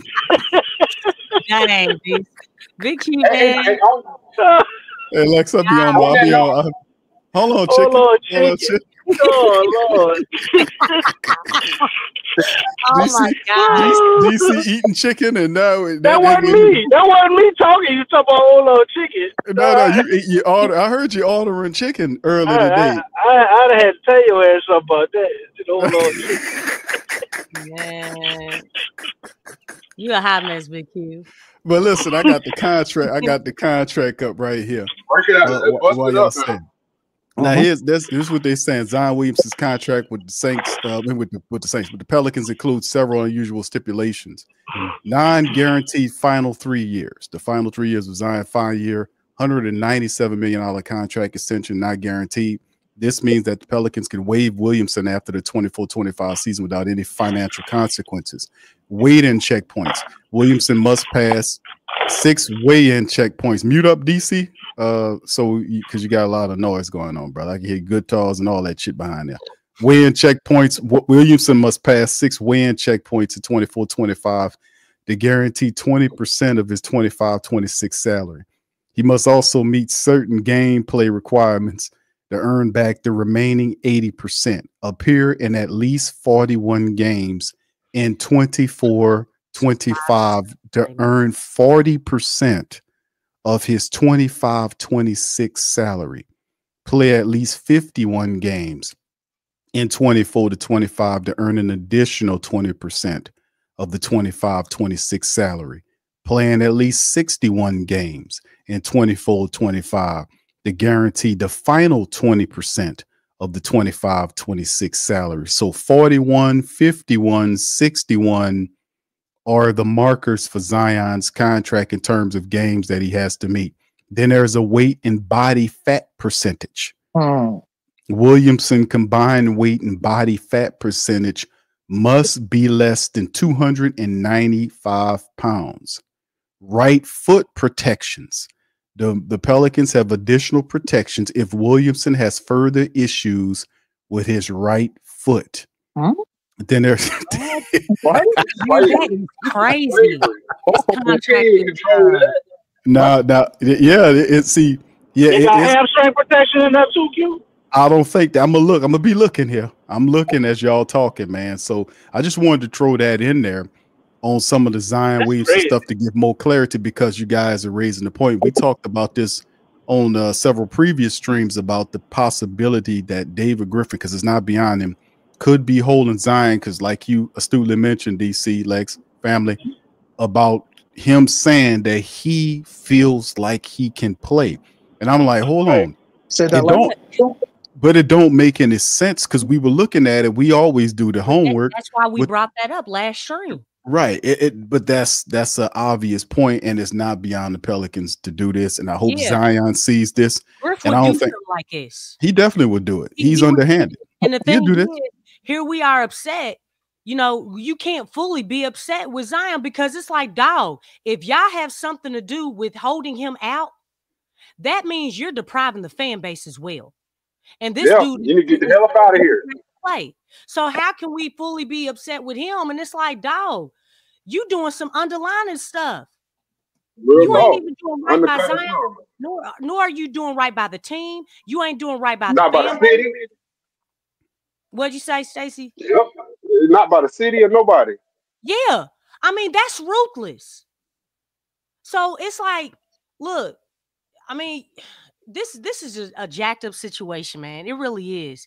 But Griff Maybe want to get out of my knees and pray for him. Griff is the Real ringleader talk. of this. He really is. And that's my point of bringing all of this up. That's my point of bringing all of this up. You know what I mean? The pointed at him to go and investigate him. And y'all said something earlier in the chat too. That we out there looking with a team that has a lot of talent. We can't, the talent not even on the court, and they don't want to get blamed for it. But we see the spreadsheet, we see the money out there that we look like a team that's supposed to look like the Suns, like the Celtics, like the like all these winning teams, like the Nuggets and everything like that. We can't get these guys to be the first place team in the West, let alone be the last. We're the last place team in the West, and we got money like the first place team in the East. You see what I'm saying? He is a horrible P/GM. He really is, man. Well, we have two, like this is I don't, this is bad, but like there's no reason for BR to be sitting out though, in my opinion. There's no reason for him to sit out. BR don't have a contract, J Black. So exactly. Without his contract and without an agent, it don't make no sense for him to play. He does have a contract. He's under contract. No. He don't have a contract next year. And he don't have an agent. He don't even have an agent to be telling them like, oh, this is the money you looking at making next year. You don't have no certainty with his future. If he get hurt, everything fucked up for him. What if he represents players next to him getting hurt every day? Every time he get out I'm just saying, like everybody making business decisions. Everybody got their own ulterior motives, so I gotta understand him being selfish right now. Because Griff didn't handle business. Basically, he waited, and now business is basically, taking a turn, man. I think Griff wants this to happen. I think he want that #1 draft pick, man. You know what? He don't even deserve it. He don't deserve it because I'm looking at what he's doing now. It's like, dog, you're horrible. Like you are hurting. Like you're hurting people's careers. That's what you're doing. You hurting all these dudes' careers, man, and that's a problem. This is a thing that I'm asking the panel. Because it's a real possibility because the money makes sense of what's going on. The injuries holding out Zion, they repeatedly saying it's not. If I can see the timeline justifying itself from an injury standpoint, if it's a partial tear or a full tear, then we're looking at those months. But they've repeatedly said that it's just a strain and they shot it with painkiller or whatever the hell they're using. And I'm like, that doesn't mean that is crazy. If he has a strain, you're going to set him out for the entire month of December. He's not going to be able to come back until January. That makes no sense at all. But that's not the only curious thing. Brandon Ingram having that bilateral ankle sprain, or 2 ankle sprains, and his calf soreness. But see, the thing is, he had that injury, and the medical journal says that's an injury that you're gonna sit out. A couple of weeks on that, like a week or a couple of weeks, whatever. That's you had a weird injury where you sprained both your ankles. He was playing the next game. Yeah. And he played like 6 minutes or something? He played some minutes. He played, Jay Black, he had like 20-something odd minutes in that game. And I was like, whoa. He can't. Y'all remember that? He played that game, and I'm like, whoa. You know what? The league is going to do an audit on them. How did he? Things, they don't make sense. How did he play like that with an ankle sprain? That's something they would have held him out for. And then, the next game or the game after that, he's out with this calf issue now for the last 3 games. So I'm like, what? 5 minutes for Golden State. How many minutes, Jay Black? 35 minutes. That's after the bilateral ankle sprain when he sprained both his ankles. And that was an injury. Dallas, wasn't it? Oh, Dallas, he played 39 minutes. Oh, 33 minutes. Yeah, but that's when he turned those ankles. Well, Dallas, he played 33 minutes. He played the Lakers, it was 37 minutes. And Golden State, he was 35 minutes. So he played a lot of minutes. And then, you didn't see the injury because I'm a boxing coach, so I see injuries.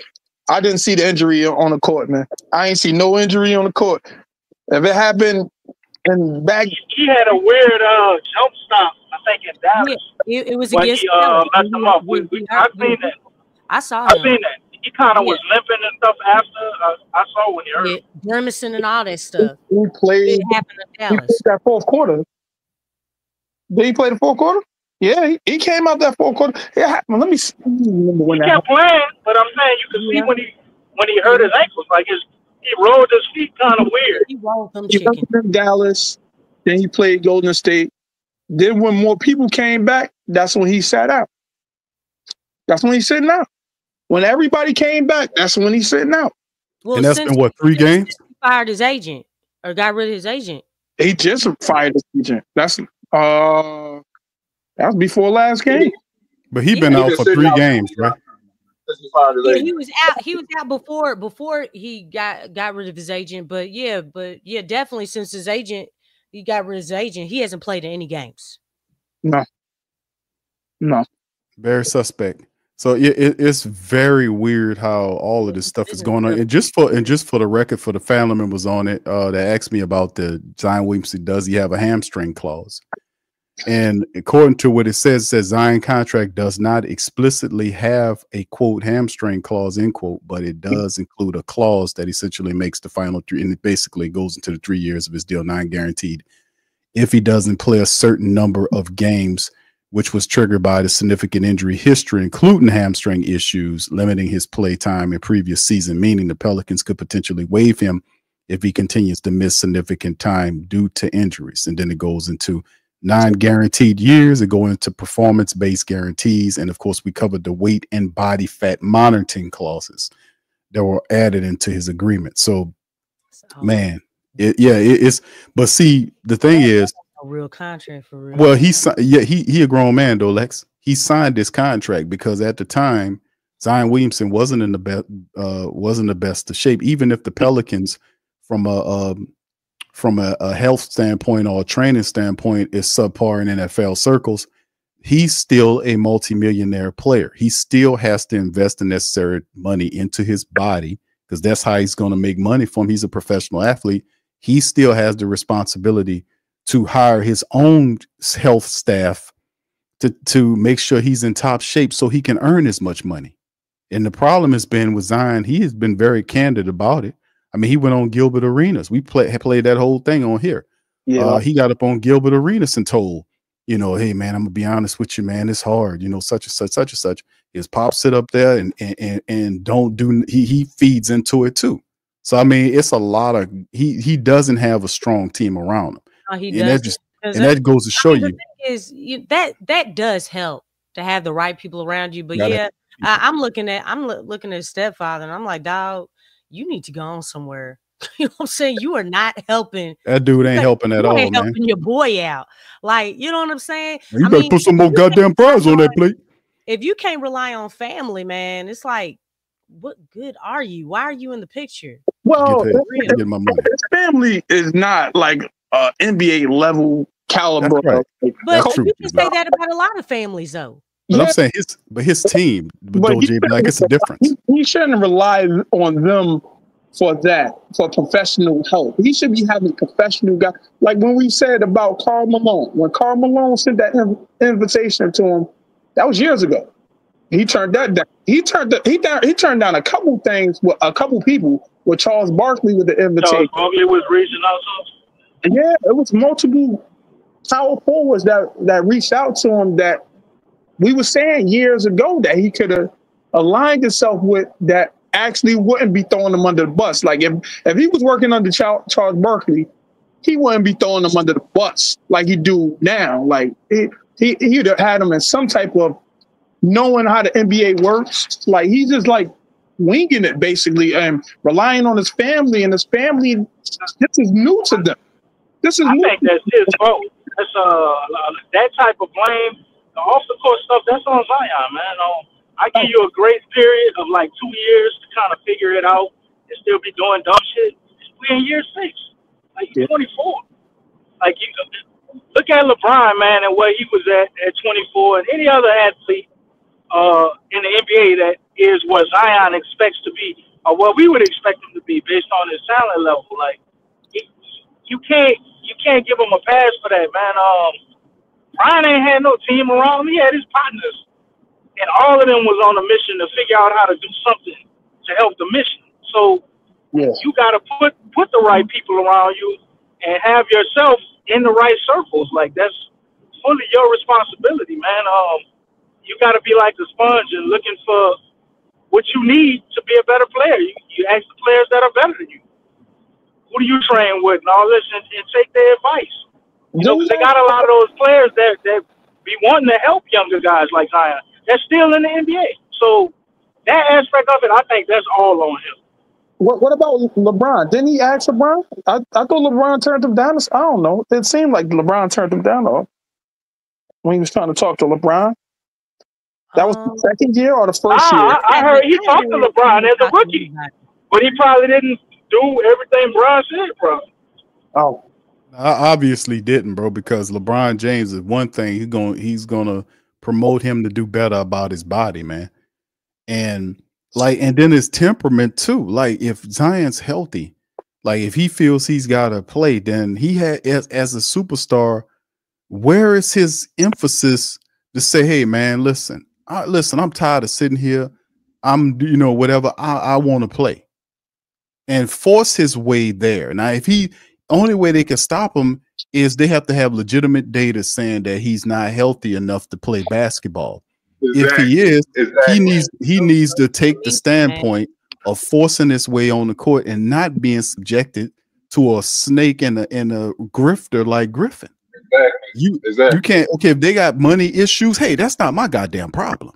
That's my standpoint. If I'm Zion Williamson, listen.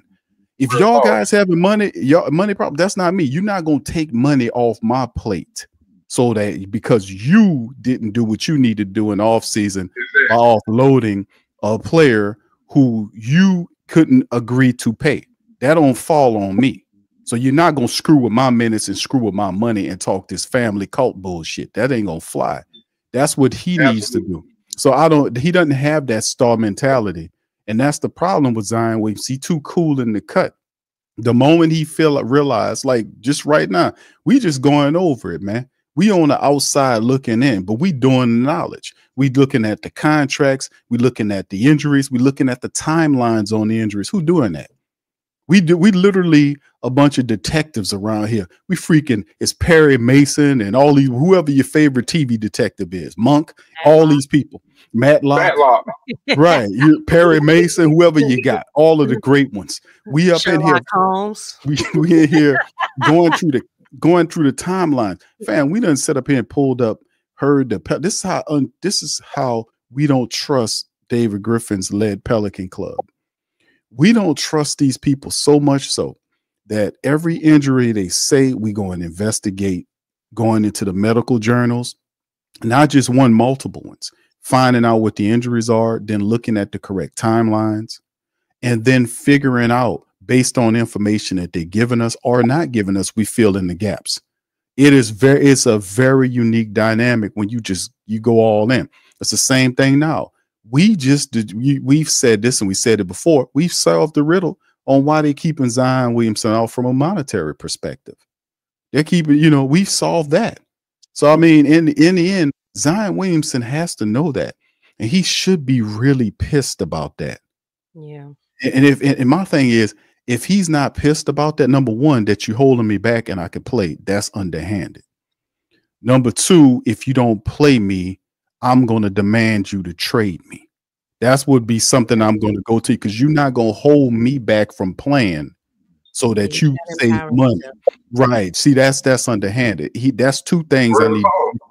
That's real, bro. So I don't, man, listen, I don't know what to say about that, bro. This is just if I was Zion, I'll go to the court and doggone hit one of them doggone 360 windmills between the legs that he be doing and show it to every team in the league before they can come calling. There you go, bro. As simple as that. Right. I'll have a whole workout regime out there showing I can still shoot, I can still move, I'm quicker than everybody. I'm stronger than everybody. I'm Bo Jackson out here. That's all he got to do. That's awful, man, and that's awful, bro. Because see, Lisa, I don't know if I remember somebody doing that to somebody. Maybe you guys can educate me in the NBA where you ever heard people play, because this contract is very unique. They got a fat clause on there for a weight clause to keep him under a certain amount of weight. And you see he's really been doing that. You see him looking small. He's not as defined. DC called this out. He's like, man, that guy just been fasting. He ain't doing any weight training and such and stuff. He dropping the weight by fasting. But his body's not tight like it's supposed to. You see what I'm saying? So a lot of stuff is. What did his body look like before the season? He looked tight. He looked good. He looked good at certain parts, but like, you got to think about this too. All we see is his arms. In the jersey, we really don't know what he looked like with his shirt off.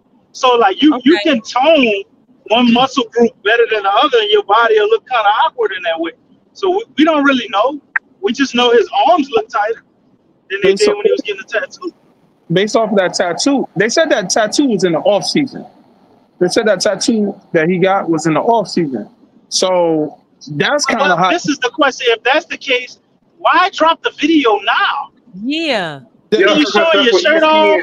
What is that? That's what. That's your boy Brian Windhurst. That's your boy Brian Windhurst. He's trying to get clicks. That's what they do.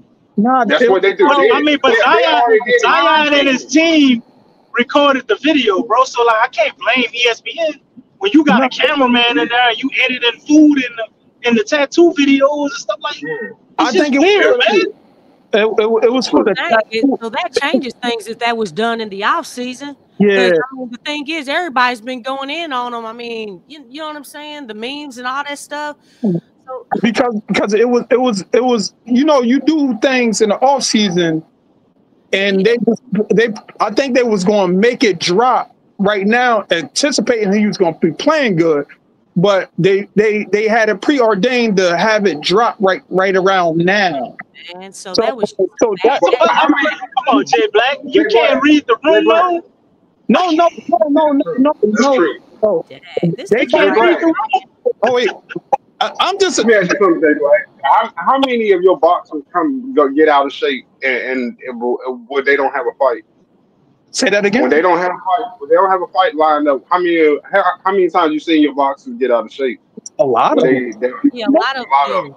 Yeah, there's very few that you stay in shape. Yeah, only the spectrum ones stay in shape. Yeah, the great ones. Like the complete spectrum ones, like a Floyd Mayweather or something. Yeah. Exactly. Exactly. It's a normal human thing to do.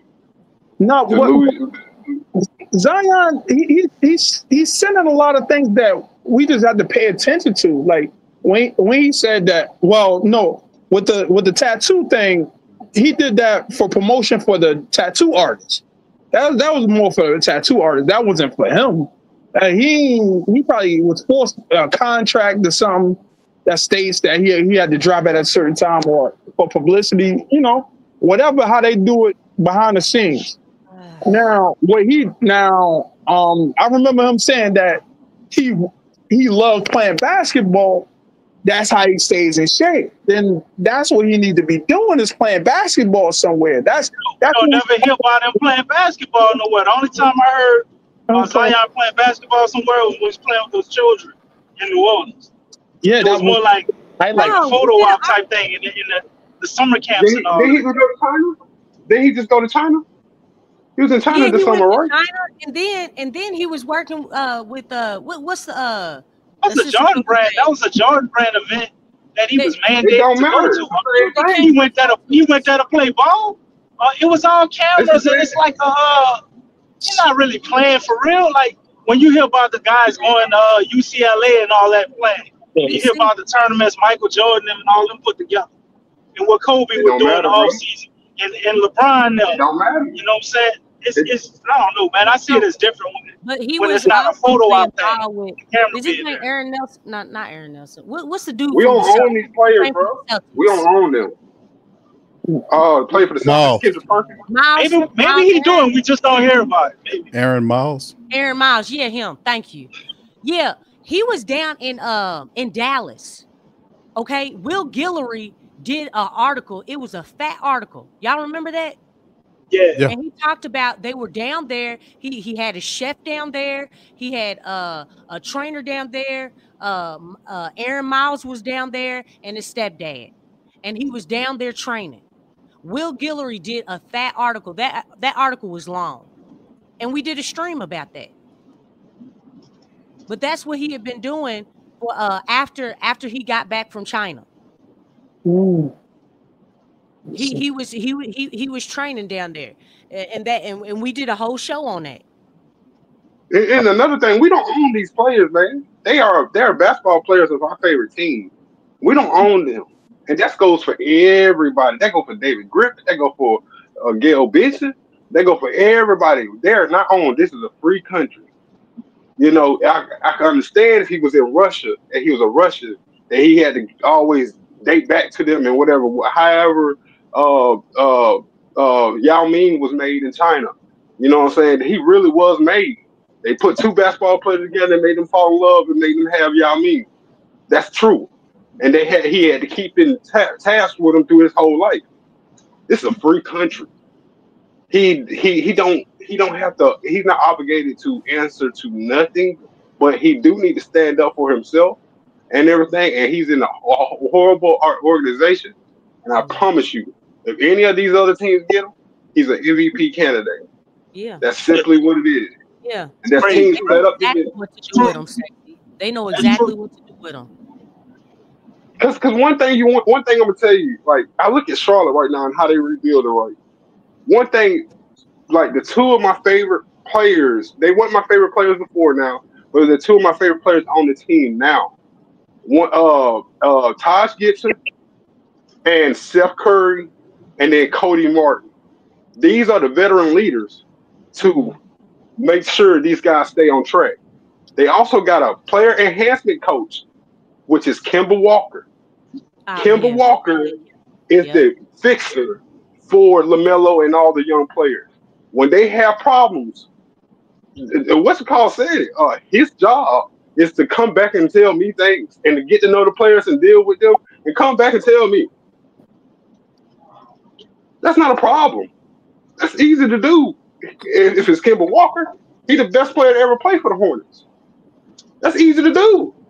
Where is that at the Pelicans front office? Where is that on their coaching staff?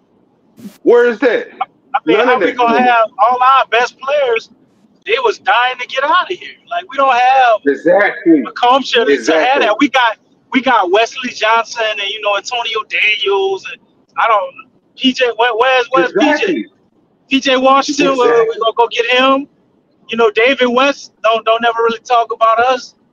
You know what I'm saying? Like everybody we had here, we didn't all the way do right by them as an organization. So we don't, and that was we don't have it. That's why they had to rebrand themselves as the Pelicans. That lets you know that was before Grid. Real talk, it was. It was craziness going on. We would have had AD and DeMarcus Cousins, but DeMarcus Cousins got done so dirty. As far as he left up out of here. He going around doing interviews talking about New Orleans was the worst place for Zion to come. I feel sorry for the kid. He did. He came out with recent article about that. My boy too. But what's his name? Allen. No. Allen did too. Allen jokes about us. Yeah. His whole 3 minutes. Yeah, he clowned. Worst organization in the NBA. But even on the same vein, the Celtics got a player enhancement coach. That's where it started. The first player enhancement coach is with the Celtics staff now, and he moved up the ladder. But he's just a regular dude, bro. He ain't even no basketball player. Like he probably played in college or whatever. But that's where Charles Lee got the idea from from what the Celtics had. But you also see that player enhancement coach. You can Google him now. He'll come on up. You just put in player enhancement coach. It'll be 3 players. It'll be the guy that's with the Celtics now, and the guy that was there. He's now a part of the assistant coaching staff, and then you'll have Kemba Walker. Now, you notice the difference between when they start doing this player enhancement coach, the difference between Jason Tatum and Jaylen Brown on how their games just elevated, how they just jumped, and how they just won the championship. I'm telling you, that's the type of stuff that when you have a superstar, you got to have around you. We like it, even if the Pelicans didn't do it before, they can do it now. Where's your player enhancement coach? Hire one. I mean, it just sounds like you're talking about accountability, basically, because Miami don't have a player enhancement coach. But you see how they do stuff. It's just, they had a strong system in place. Real cold. But that's the same thing. It's the same thing. They really do have a player enhancement coach. Adonis Haslam. Miami got one? No. Adonis Haslam. Adonis Haslam was the doggone mentor of the team. He the mentor. I mean, every team got like a Udonis Haslam type guy. Like, not really. There's only difference. Winning teams, Lex. Who the Pelicans? Exactly. We don't have one. We don't have you hear one. what I'm saying? Garrett Temple. Garrett Temple. The last one we had was Rondo, bro. Rondo was kind of that. That was the last guy we had like that. DeJounte might be able to be that. But even with Rondo, it's not embedded in the system, though. And exactly. That's what the problem is. Look, where is the standard? Miami Heat culture for no reason. It's embedded. Exactly. It's embedded. Right. That's what you're missing. It's a part of them. It's one with them. It's one with their system. That's what everything, every position, everybody's mentality. It's the same. It's that high level that's why they call it Heat culture. If you look at the Warriors, it's embedded in their system. That's why, guess what? Klay Thompson is gone. Guess what? That system is still in place because it's the system. It's the standard. It's the system. It's not. Look, players come and go from the Warriors. Even when Steph sits down, that system is still there. And that's what's not here with the Pelicans. That's why even before Griff got here, man, the system has been bad. Tony Allen wasn't here when Willie Green was here or Griff. Same thing with DeMarcus Cousins. Same thing with Rondo. They weren't here.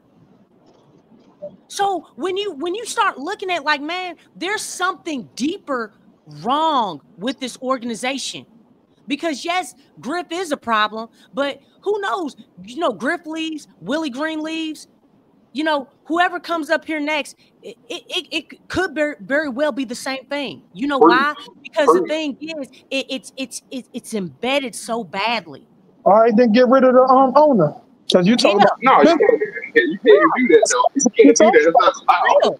That's the only that is not allowed. And the way I see it, like the reason why you can't get rid of the owner like that, you know what I'm saying? She really ain't on no bad public service, you know what I mean? Like the guy at the Clippers was.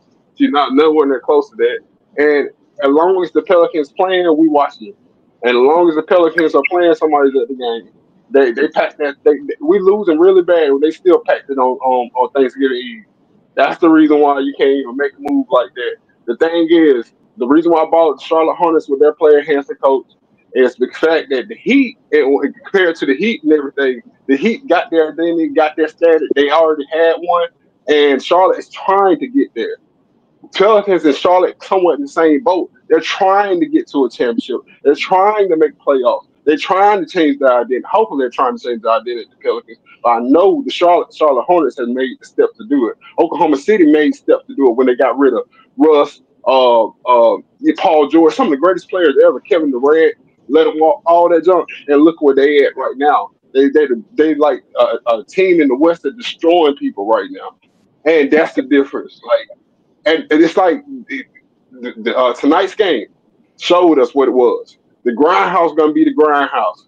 The Pelicans don't have an identity. Them folks had identity. Right, but the identity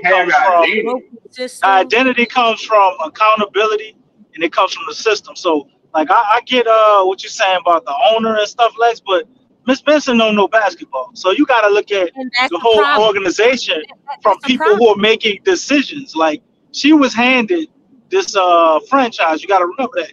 This was Tom Benson who started all this, and he passed away, and she's trying to take over and fill in. So I don't know. Maybe I look at her a little differently, or I have a little bit of a soft spot for Miss Benson because she was kind of just put in position or trained up to be put in position because he felt that was the best choice he had when he knew his time on this earth was leaving. And you don't really have anybody else with more money in the state than her. Like I know they got probably a few other people that could buy the team, but the woman, she's worth maybe 10 million or something like that, or more than that. So so a whole bunch of people that got a lot of money can't come together. Like no, I'm not saying that. I don't think the money is the problem because my man got up here, talked about our contracts and how we competing with a lot of the top teams, which I agree, but I disagree a little bit because a lot of those teams are over the luxury tax, though, bro. We only over the luxury tax by like $1 billion, but they're like way over the luxury tax, man. They going all the way in. We like $1 million or so old. Hold on, real fast. Did you hear any team that I said in that top four that's over the luxury tax that have top 4 players that take them over the salary cap altogether? And are any of them teams small market teams? Name one. But you said the Thunder. You didn't say the Thunder, right? Or you said that? The Thunder is. Yeah, the Thunder is the most healthiest cap space in the league. They're really none of them were small market teams. That's what I was getting to. Exactly. Like my point was, Ms. Benson, if you want an owner, right, the one thing you look for from your owner is somebody who's willing to spend money, and she's willing to spend money.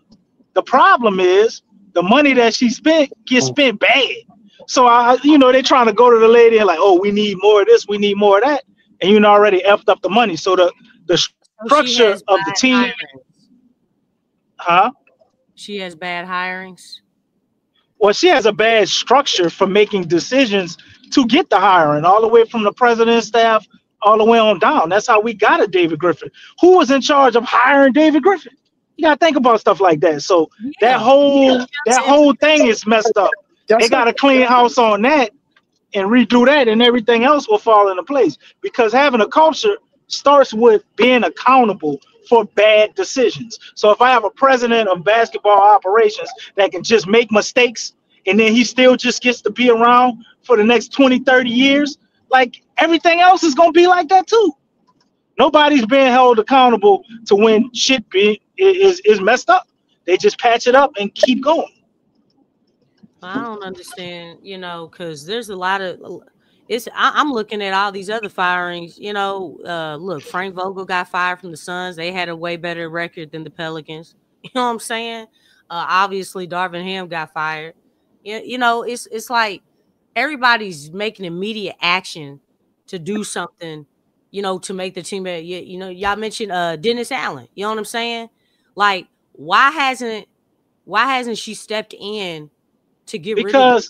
Because Lex, you got to remember, you did it for football team. She's still paying Stan Van Gundy. Yes, she is. She had to pay. Didn't we fire Alvin Gentry a year early? Who got him? It's like, because the thing but if you're gonna fire David Griffin, though, Lex, are you gonna fire him during the season? Or are you gonna fire him after the season? She did it to Dennis Allen. No. I said if you're gonna fire David Griffin. Yeah, David Griffin. I know. You're not gonna fire your VP or your GMs. You're not firing those guys during the season. You still got a trade you're trying to pull off for Brandon Ingram. You can't have a new guy come in and try to facilitate that with everything else going on. You tell him he on the succession plan situation. Meaning like he needs to be looking for a succession. Yeah, you can do that. You can do that. You can have a succession. I mean, she fired Dennis Allen in the middle of the season, right? I know that's a coach though. Lex, I'm talking about. I say David Griffin. The only reason Willie Green ain't get fired is because she don't want to pay in the front office. We've never heard of that at all. Yeah. That's GMs that have been fired in the middle of the season. That's how in football they do it all the time. They don't play that in football. What are we talking about? Let me see. When we had a basketball, what basketball gym we had that was fired during the season? Because I don't remember. I'm trying to think. I can't remember, but I'm trying to think if I have remembered this. I ain't saying it ain't happened. I don't remember none. Yeah, I cannot remember, bro. I cannot remember. Like, basketball look way more lenient than the NFL. NFL get rid of you. They don't care. They don't care. I done seen it my whole life. Contracts not fully guaranteed though. In the NFL, your contracts are not fully guaranteed. So that makes a difference. That makes a big difference. No. We ain't talking about the GMs though. That's like we ain't talking about the players. But NFL, like I remember, like Al Davis didn't care. He didn't care. The Arizona did it last year. Arizona fired that GM in the middle of the season last year. The bald head white dude, they fired him. I know. You still talking. You talking football, basketball? That's apples to oranges. Basketball, I cannot remember a basketball. They don't do it, man. They don't do it. I do remember many times where a basketball GM was leading up to the next GM that was coming up. So they were succeeding that's the succession plan. I've seen that on basketball on many occasions. That's usually in successful situations, though, right? Yeah, like the Celtics when they did that with Danny Ainge and the guy they got now. Like it's successful situations when they do that. Yeah, that's true. That's true. It's very true. Detroit didn't he get fired? Because he was the GM and the coach, right? Didn't he hold like two positions at Detroit? Oh, Monty Williams? No, I'm talking about when he was with Detroit. He had two positions. Yeah, he did. I don't think he didn't get fired during the season. Are you sure about that, man? Either way it goes. I don't remember any GM getting fired during the season in basketball. Something needs to be done, y'all, man. This is real talk. That's what I'm dealing with. If nothing is done now, it's only going to get worse. You're losing time right now. You're losing time. You're losing more money. You're wasting careers. It's like how much worse can you get by just firing these people and so you can turn things around? Oh no, it's not much worse.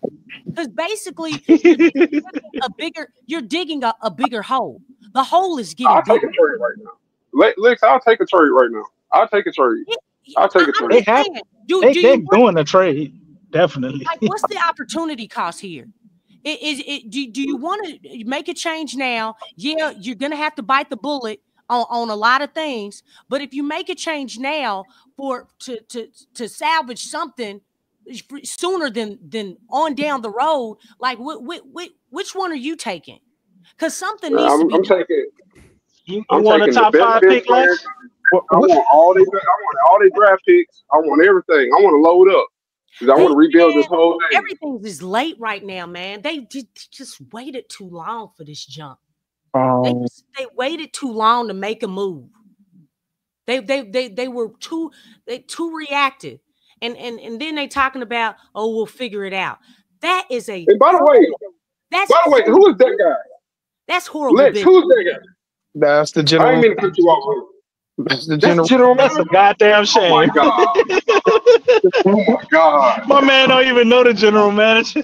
His name is Bryson Graham. He like who's that guy? That's Bryson Graham. Okay. He looked like no GM. That nigga's an actor, bro. He's an actor. He's an actor, dog. Look at him. He don't know what's going on. He taking all his cues from David Griffin, man. Real talk. Real talk. And then like Willie Green acting like he know what he was talking about too in the presser today. He don't know what's going on. No, he don't. Man, he's so foolish and dumb. So today, I got League Pass. So I rewatched a lot of games. I like to watch basketball. I love it. You know, basketball took over my football this year. Like I ain't much watching football as much as I watch basketball. You the same way, Lex? Like we already know the Ravens the whole thing. But you know, I try to keep up with football. You know, I keep up with the Ravens. You know, our Ravens and stuff. Yeah. So like, but I've been watching all these other games, right? And I've been watching all these other games. I'm telling you, coaches don't sit down. They walk the bench the whole time. They can call in plays. They got ATOs already drawn up. Man, Willie Green don't do nothing but call timeout. He sit down and he call timeout. And then when they come to him and he got to draw up a play or ATO or something, he don't know what he's doing. It's doing. always assistant coach that's doing it. Always an assistant coach doing it. I never see him pick up a clipboard. Y'all can tell me if y'all ever seen him pick up a clipboard. I have never seen him pick it up. I've seen him pick up a clipboard and make plays. I seen him call. But the thing again is he ain't writing nothing down. Are they good plays? He wrote something. Hey, you know how they had when they had the mic on Darvin Ham, and he was like, salute. Y'all remember that? Look, he had the board. He was just scribbling. He wasn't even drawing up no play, and everybody was looking like, okay, what is going on here? The hell is this? LeBron, like, okay, y'all get right here. And he wasn't even writing nothing down on the board. The camera was right there. Man, that was embarrassing, man. Yeah, I remember that, Lex. My partner, a Lakers fan, I was sending him that video, messing with him. I remember that. That was funny, man. That was so funny. That's when they started. They started drawing the losing streak that they had on Darvin Ham's head. They was putting like the little mole on his head for 0 at 5, 0 at 7. He didn't know what to do, man. He didn't know what to do. So let's talk about some trades. Like what is some trades that you can see that we can get right now? Like what's a realistic? Does anybody want to go before I go? Oh, you can go, Stacy. Okay. All right. You gotta fall into it. Like fall into the youth movement and doggone get you some doggone players that are producing. Go down a list of analyticals and also who produced it with numbers and who showed it on tape. You gotta take when it comes down to the Brandon Ingram thing, take the best players and they draft picks off of another team. Take the best player, and the same thing with Zion. If they want to trade Zion, take the best players besides their superstar. They're not gonna give you a superstar for Zion, but you can get the best help that he has. The best help that the player has, that superstar has, besides that superstar. You understand? Or that future player. Like in the situation with Charlotte, you're not gonna get LaMelo, you're not gonna get Brandon Miller, but you can get Miles Bridges, and you can get all these other pieces that they have. You know what I mean? And that meet financially in their draft picks. Oklahoma City is the best place to actually trade with because they have things going on. And they are about to make a big trade. They are about to make a superstar trade. But they might get exactly. Beat them to the punch. Beat them to the punch. Entice them before they can go ahead and get Giannis. Beat them to the punch. We talking about Griffin. That's right. I don't think they're trading no damn Giannis. Wait, hold on. I watch all Buck games, Jay Black. I do. I watch all Bucks games. Right? Yeah. Doc calls up a play, calls timeout. This is every game. He gets the team together. He tells them what to do. He dap everybody up, and Giannis is sitting on the other side of the bench every single time. Giannis is going out there playing basketball, but he's not dealing with Doc. It is trouble in paradise up there. And he's handling it. Both of them handle it very mature. They don't like each other. That's cool. Why would they keep Doc Rivers over Giannis though?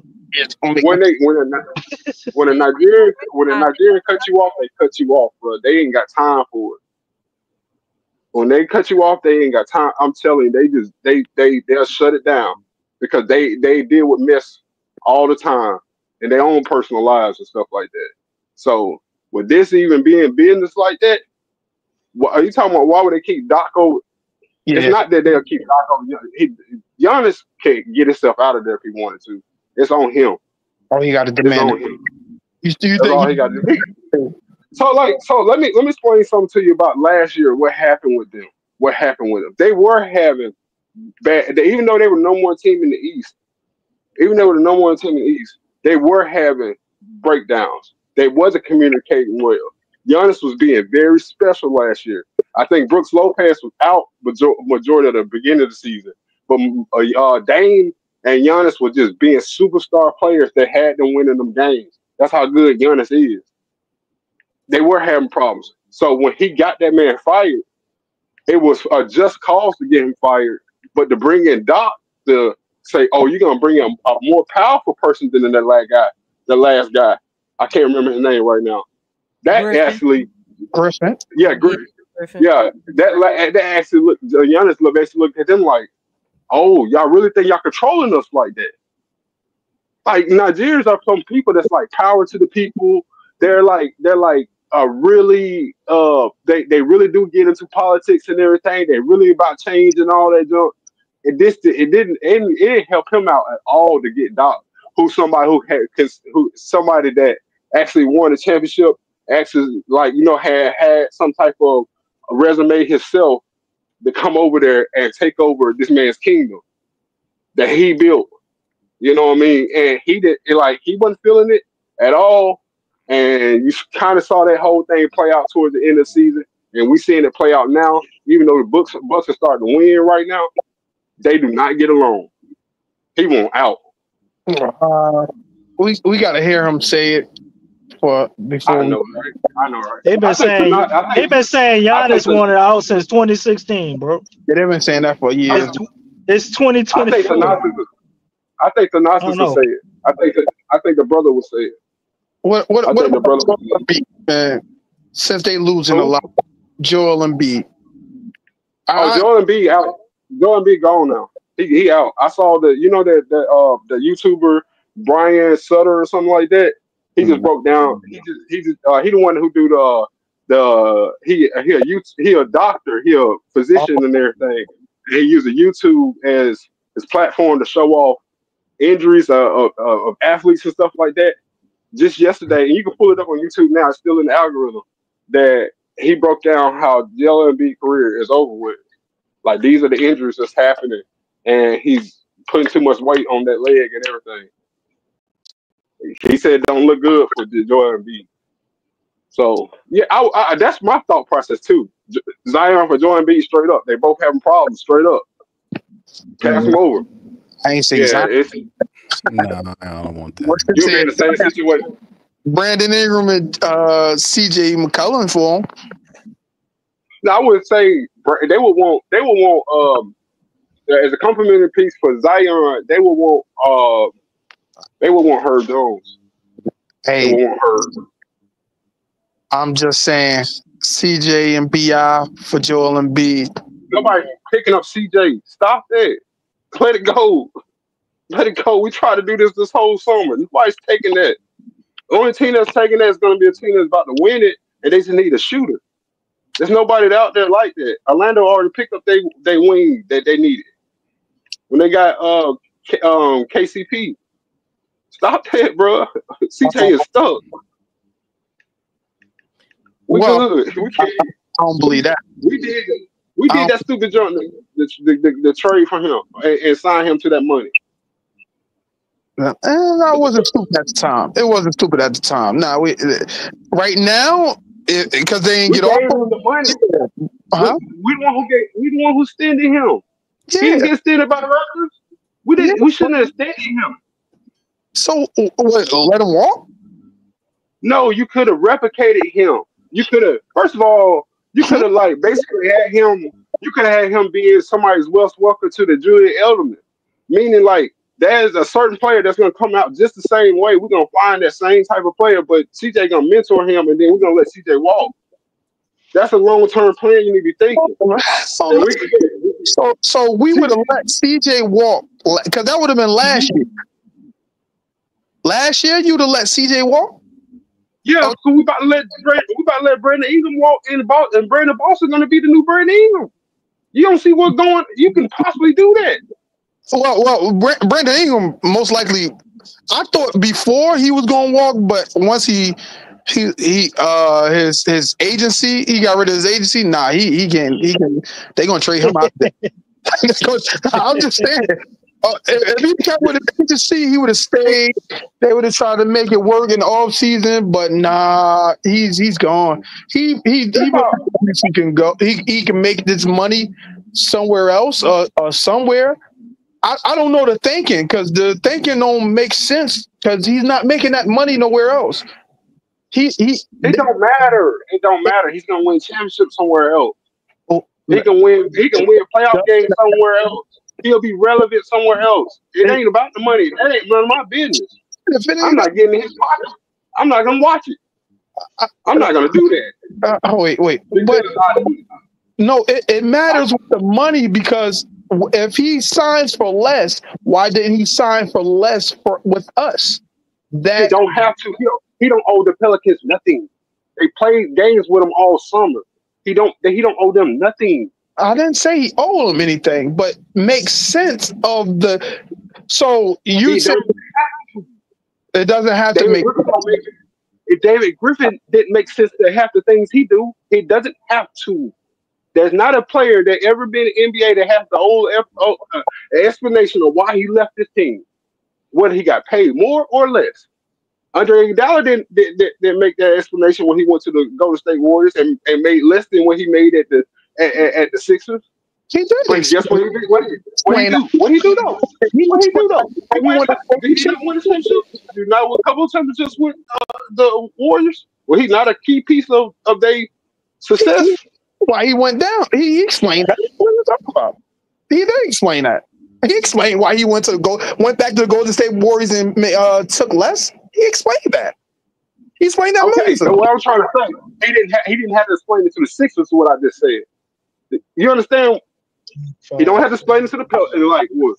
Ingram don't have to explain it to the Pelicans. Ingram don't have to explain it to the Pelicans. Iguodala didn't explain it to the Sixers. Iguodala was retired before he even talked about the situation. Well, he just left. An all-star just left and went to the Golden State Warriors, and they won championships off of him. Well, Bi, somebody he gonna do something. Something's gonna happen. Something's gonna happen. He's not. I don't. After the contract happened, something's gonna happen now. They're gonna make something happen with this. Take back. You done great tonight. Like you talk well tonight and everything. Yeah. But I think the Pelicans got your head messed up so bad, and he is like David Griffin is a spirit of confusion, but he got your head messed up so bad that you even lost on this. That you even miss the thing. What I do, I see through people. I'm scam proof. I'm not about to be played. So that's how I look at it. Maybe like DC does that a lot. He reels me back and shows me, oh, this is the vision right there. It ain't got to be too deep of a conspiracy theory or whatever. And it shows me, and I take heed to that. So I'm like putting you on game about how bad David Griffin is. They got you so confused that you're not seeing like what's really going on. I don't know what's going on. Okay. That's your opinion. I don't really, get into opinions. That's how you feel. But you asking about that, you still going on about Brandon Ingram's money and his amount that he's supposed to make. We don't care. We want to keep him, or we want him to go and get something for him. If you don't care, the situation that Pelicans put us in, that we're gonna lose him for nothing. If you don't care, anybody in the audience understand that. If you don't care, you could keep your opinion to yourself. Then it's not for you. Got that? I just stated out. Listen, Brandon Ingram, his money. We talk about contracts. We talk about everything on the Pelican postgame. You can't dictate what I can talk about. Respectfully. No, I wasn't trying to dictate what you're talking about. I was trying to tell you. I could talk about it, contract in my mind. I could talk about anything I want. I'm talking about like something that possibly happened. Something that probably happened is BI possibly getting traded or walking for nothing. I said that last week, but things changed when he left his his group, his agency. Seeing it changes things. That's what I said. That's what I'm staying with, and that's what I'm keeping with. Now he's not on the court now. He's not on the court now. Zion leaving his agency. His agency is closely linked to the New York Knicks. The CAA group they closely linked to the Knicks in the New York State or Brooklyn. They closely over here. We know about CAA over here where I'm at. I'm in Jersey, so we know about that over here. So that going to the Knicks, I don't see that happening because I'm hearing a lot of that. That don't really sound like it's happening. That sounds like a make-up story that they making up right now. I kind of felt like that was propaganda. You know what I'm saying? Like, because we don't really know the real reasons. We only know what they've told us. And who came out with that article? I think they tried, but they couldn't get it done. We didn't want Julius Randle back. I think that's what it was. We didn't want Julius Randle back. Well, if you look at Zion's contract, you look at OG Anunoby's contract, is $87,000 difference. It's the same $36 million, $87,000 difference. Say, bro, why would the Pelicans trade Zion for OG Anunoby? That sells no tickets.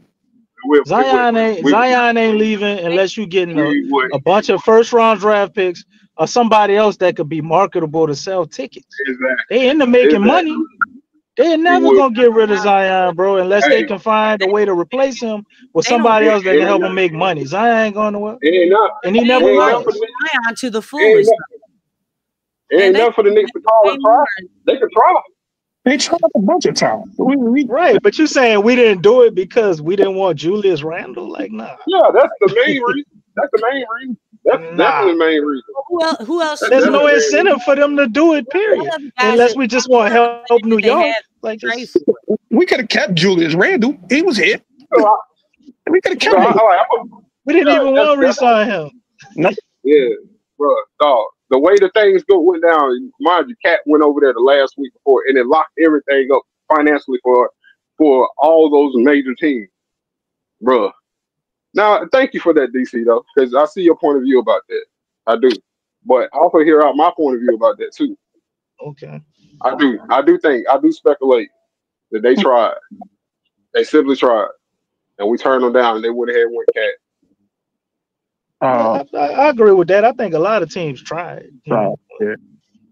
That's all I was saying. They tried, but now we stuck, and them two are telling each other, out of them 4 players, one of them got to be traded just for the next one to get traded, because every team is locked up except for a few teams. So do that money really affect our cap if Zion don't play 61 games? So that's 20%. You said 40% of his cap if he don't play 41 games. Well, what happens is they just explained it earlier that it does affect our cap. It gives us the cap space. But what it does do, though, also in the same vein, fans are not coming to the games. They're not going to come to the games. They're not seeing Zion. They're not going to put him on NBA TV. They're not going to put him on TNT. They're not going to put him on ESPN. You're definitely not going to get that now since you're the last place team in the West. That's revenue that they're not that the Pelicans are not making at that point. And then sooner or later, like and one thing, I'm tell you, this how good God is, man. This how good God is. Notice that y'all got way more members now. And a lot of people are sticking to PPR despite of how bad the Pelicans are playing. Y'all realize that? Well, people trying to figure out the answer, man. They're trying to figure the answer out, man. They're trying to figure out what's going on. Why is this happening? Why is Zion Williamson saying that he could play right now? And he just has a strain and he's not coming back to January. So, I mean, people are just asking questions. They don't believe the Pelicans, so they're looking for answers. Yeah. And guess what? Lex, DC, DQ, y'all platform is amazing.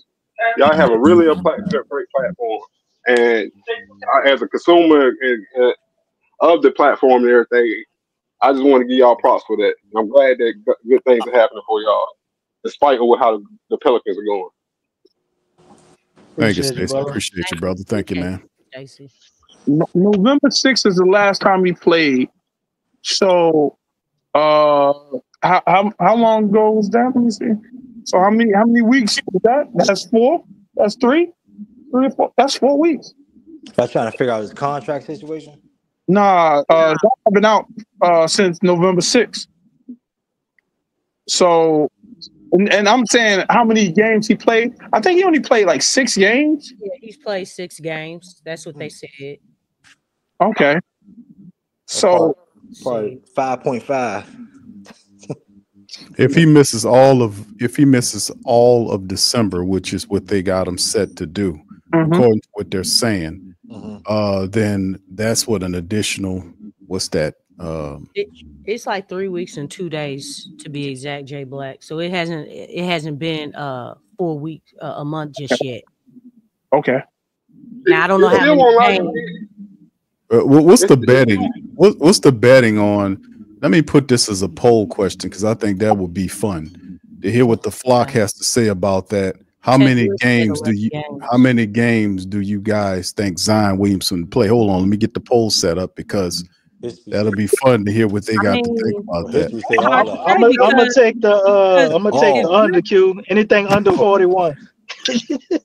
Oh, these. I mean, because according to Griff, if they holding him out, to save money, right? I mean, it's like that's not even we can't even be realistic because it's not because he's hurt. It's more so because Griff wants to hold him out. So yeah, but under the cap. Yeah, but Lex, that changes that if we figure that out, if we did our what's your boy Matlock, we did our Matlock thing, Columbo, what's the ball head some bitch, Telly Savalas, what was he, Kojak, all these other great Sherlock.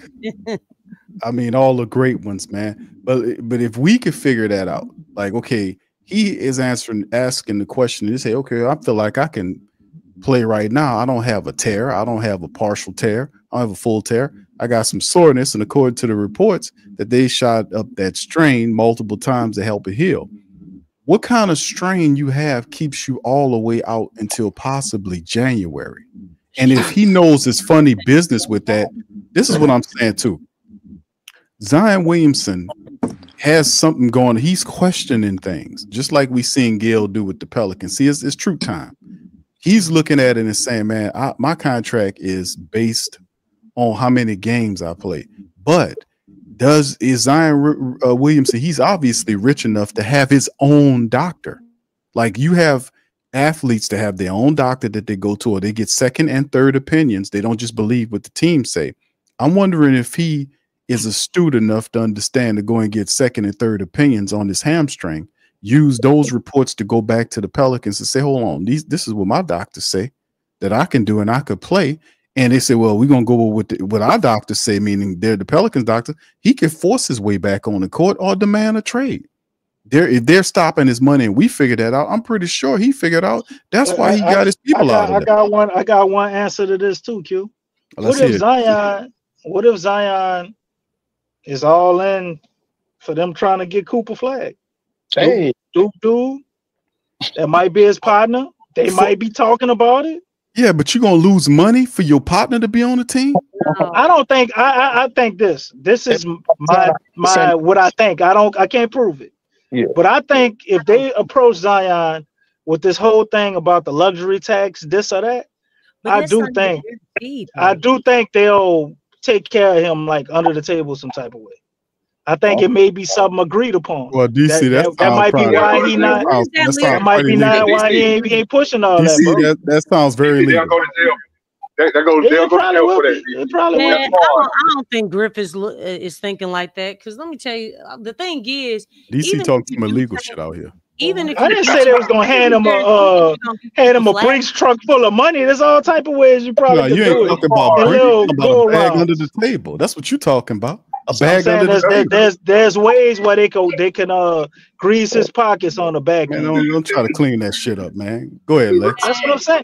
I mean, I'm calling the bag under the table to give you the reference. The thing is No, you that didn't say that. I said that. I said the bag under the table. talking about if Griffith's still I said they're trying to pay grease his hands under the table. DC, please. That's a horrible DC, please. I'm trying to hear Man, Lex. run the tape back, man. Let Lex talk. That's Oh, a let horrible Lex talk. plan. Because the thing is, it's not, even if you do tank, it's not guaranteed that you're going to get Cooper Flag. No. Come on, man. We know this. Right, it's a lottery. Look, that year the Zion came in, didn't the Knicks have the worst record? Yes, they did. Right. They were number 3. They Come rigged on, the piss man. out of that one. I ain't We gonna lie didn't say it was a good. We didn't say it was a good plan, Lex. That ain't the first. No, but I'm just saying, like, to do that is crazy. To do that is crazy. This It's David not- Griffin you're talking about here, Lex. Yeah, I know. And David Griffin be going to jail. He'll be doing fair. You got to consider everything. Listening to DC talking about get a bag under the Man, table. I'm telling y'all, they need to get rid of these people. It's all right. What I'm gonna give you an example of how they could do it, Q. I don't want to hear it, bro. I don't want to get caught up by your Bad idea. and ugly now. It can only get worse. What if Zion gets new representation? Hold on, DC. Lex was saying something. You just totally And they overran. redo Pell Zion's contract. With nonsense, like you dog cut off for some nonsense, bro. Yeah, DC talking crazy. A bag under the table. Then he's pounding on it. I'm like, DC, they're not gonna do that, bro. I see when we see some weird shit happen. He's We're gonna come back to this show. Money wise though. I'm sorry. Well, Lex. it's always Y'all talking about like people that make sense. What's up? I said it's already some weird stuff going on. We are the worst. That's what I'm team in saying. the Like NBA. I don't understand why this is so crazy to think about. We're the worst team in the NBA. dog. If you told me we had 4 all-star level players, it will be 4 and 16. Like, come on, man. Like, why is this out of the realm of possibility? DC, I don't think the man gonna get nobody no bag under the table. No, bro. man, I'm not talking about like that. That's why I kept trying to reiterate my point because you doing. That's why you had to change. No, don't reiterate nothing. You had to change that shit up. Nigga, you doing your big Q bullshit that you do. But I'm saying, what if they agreed a shake hand deal or something where he can get it down the line? If they restructure, if they restructure the contract, he said the same shit again. If they restructure his contract as currently done, and they take some of the stipulations out there and give him more money, wouldn't that be the same thing? Huh? No, it's not, because once he changes his agent, he can redo his contract. They can renegotiate the contract under a new agent. DC going crazy. You damn right I took bars, Molly. Give me my money. They're the Jamaican roster singer. Hey, you don't take the money, they gonna kill you. Give me my money. Hey, can y'all hear me? What you fail to realize is, yeah, we can hear you. Keep talking. Yeah, let Don come on in, brother. Can y'all hear me? Yeah, we can hear you. We can hear you. Hey, Big Q, can you say something real quick, Big Q? Yes, sir. I can hear you. Okay, I can't hear Big Q. So, hey, Big Q, I'm gonna exit and come right back. I can't hear him. Can you hear anybody else? Yeah, I don't know about it. I'm gonna exit and come right back up. Right. Okay, like DC. The Hawks just got fined $100,000 for sitting Trae Young out of the doggone. They sit people down there to go and see was he really hurt. Yeah, they just fined him $100,000. Imagine what the NBA do to him and then turn it over to the FBI, bro. Like, no, that's not going on. That's why I said that's why DC kept pushing the point. I'm like, DC, we're not even going down that road, brother. Man, y'all, because y'all thinking like illegally. I'm saying if they give him you a said deal, it. What? Because I'm saying if they give him a deal or he have added benefits, if he has added benefits later, man. Is that later? Is that in the contract? Huh? Is that in the contract? How would it be illegal if they renegotiated his contract? He said took some of the stipulations out under his new agent. How would that be illegal? They both Well, that's what I'm saying. That's a way they could do it. I didn't say I knew how they would do it. All right, DC. All right, DC. God damn. We good, brother. We good. We're not good. We good. We're good, DC. We're not good. I'm bringing the gloves next time I see you, Q. Get. We're not good. Go ahead. We good, DC. We go ahead on and keep drinking your rum punch, brother. You all right? You got the rum punch, bro. I asked you for something, so don't even try to pull that bullshit Don't off. sound like that's me. We can run the beginning of the show back. I asked you for some rum punch, bro. You told me I gave it to you. I told you I had no more. You the one sit up here talking about. You said you were drinking rum punch. Let's stop all this pettiness. All right, I'm sorry. Go ahead, Lex. I'm sorry. No, let Lex talk. Be quiet, Q. You are so funny. I've been just talking. That ship is sailed. Just move on. Cam Reddish. You know what I'm saying? You were cutting. I'm sorry, Lex. I'm sorry. It had nothing to do with you. I'm sorry. He tripping, bro. Keep talking, man. Ooh, next thing, hey Lex, next thing he gonna be saying is Cam stirring the pot. Saying is Cam Reddish is a 3-level scorer. That's what he gonna be. Nobody said nothing about no goddamn Cam Reddish. Yeah, Shadyon Sharp is a 3-level scorer. There you go. That's stop pumping fake laughs into the studio system, bro. All right, let me stop, man. We got people on the panel, man. They're supposed to be talking, bro. DC done messed up everything. Be quiet, Q. Let the people talk. Be quiet. Hey, what we talking? What you got, Don? Did you have a question for Big Q? Don, can you hear us? Yeah, I can hear y'all now. All right, brother. You go ahead. You got the floor, my brother. We got about Don, close it out. We got about 3 or 4 minutes, bro. You got the last word before we close out. Oh, that's cool. Hey, shout out to Lex though. Hey, Lex said we was gonna lose by like 11 and 15 tonight. She did say that. Shout out to Lex. Yeah. Shout out Lex. Shout out Lex. Hey, that's right. I try to get those numbers right. I should have put a bet down. And let's do some booze for Q because he said we was gonna win. She really made that. She really made that prediction with a lot of joy and force. She did. Yeah. Shout out to Lex. Cam Reddish is a 3-level scorer. We didn't lose by 30, y'all. We didn't lose by 30. Gotta thank the Lord for that. We just lost by 11. Wait, we lost by? Oh, we actually lost by 11. I thought it felt like 18. DC can't count. All right, DC. DC can't count. Go ahead, brother Don. They was losing by 18 when I turned the game off. DC, please let Don talk, man. You got to close out the stream. Go ahead, brother. He's on that rum punch hard tonight, man. What's wrong with that? I've been shut up, bro. You the one still talking. Oh my God. CJ done hit What's wrong with DC tonight, man? Now you got to do better than me. Let brother Don speak his mind. Go ahead, brother Don. You got it. I said, nah, that's because CJ McCollum hit that fan duel 3 at the end of the game. And people were mad too. He done took some people money, won some people money. Boy, CJ McCollum had the driest 30-point game I ever seen in my life. He had 30 points. Yeah, 30 tonight. Man, that's unbelievable. Exactly. Yeah, 30. It was unreal. It was 30 points did not impact nothing. It didn't impact nothing. That's crazy, ain't it? That's crazy. 221. Yeah, 220 and not have the impact. And 221 point scores plus a 16-point score. And you still lost by what is it? 120 to 109. Memphis's bench was killing, man. That's they crazy. didn't have an answer for Memphis's bench. Yeah. And that's why I say, man, tonight, man, we didn't really. The players didn't lose this game to me tonight. It was all on coaching, man, because they played really hard, man. They competed. They tried their best. The coach ain't put them in the right positions. That's what happened tonight. The coach didn't put these guys in the right position at all tonight. Even Misi had a good game. You talking about 3 blocks, 14 boards, 16 points. He had a double, didn't he? Yeah, with CJ getting 30. Like, sometimes them stats will win you some games, you would think. But it don't, because Willie Green ain't putting them in the right positions. You know what I'm saying? No matter who doing what, the coach is not helping us at all. That man is not helping us at all, man. So, shoot. We're going to see, man. So, yeah, I think Zion might miss the rest of the year. That's what history says. God damn. Yeah, that's what history says.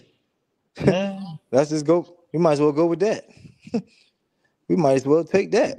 We bet on that because shoot, we've been in the same position before. Like, oh yeah, Zion's coming around the corner. When do we think he's coming back? January, February, November, and then they say he out for the rest of the year. Shit, that's what it's probably. Wait, hold up. Correction, Don. They never tell you he's out for the rest of the year. Yeah, we just find that out as the year goes on. Well, yeah. Oh, we gonna figure it out. They came out and said that he was out indefinitely, and then Sham Sharania, he came out and said he was gonna be out for 4 to 6 weeks. Now I will say this. Now, maybe Zion could be holding out for them to fire Willie Green. That could be another thing too. So maybe when they fire Willie, will we see Zion, start to ramp it up a little bit after that? You know what I'm saying? And that could be true. Yeah, because he doesn't seem like he's not Willie guy at all. He doesn't seem like a Willie guy at all. No. So you don't even play him right. Take before Willie gets fired. Say that again, Jay Black. How many games do you think it'll take before Willie gets fired? Man, I can't one. The Knicks. It's Cyber Monday. It don't make sense. We passed the deadline right now. Yeah. Hey, it ain't midnight. Right. It ain't midnight yet. Big Q, the only one who don't want Willie Green fired, y'all. Dang, Big Q. You want a Big Q? You need 3 sunglasses on. Is that pineapple juice, or you don't really want Big Q? Bro, DC tripping tonight, bro. That's that pineapple juice. I think DC mad because I blurted out that Cam Reddish is a 3-level scorer. That's what he upset about. That was don't ask me where I got that from, man.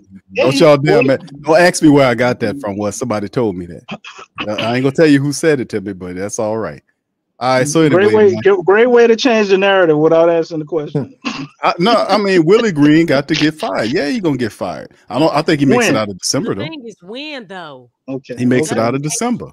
Oh God, Lex, he makes it out of December. Okay, new year, new things. I would say I think 2025. I think he makes it out of December. I'm still hopeful for Cyber Monday. It's not I think we wake up in the morning. I think we wake up in the morning and have this move. DC on that rum punch hard if he believe that man gonna get fired after the Knicks game. Beat the Pelicans by 40 on Sunday. Okay. Which is very likely. Monday. But y'all saw that they're not gonna lose. He'll be gone. I don't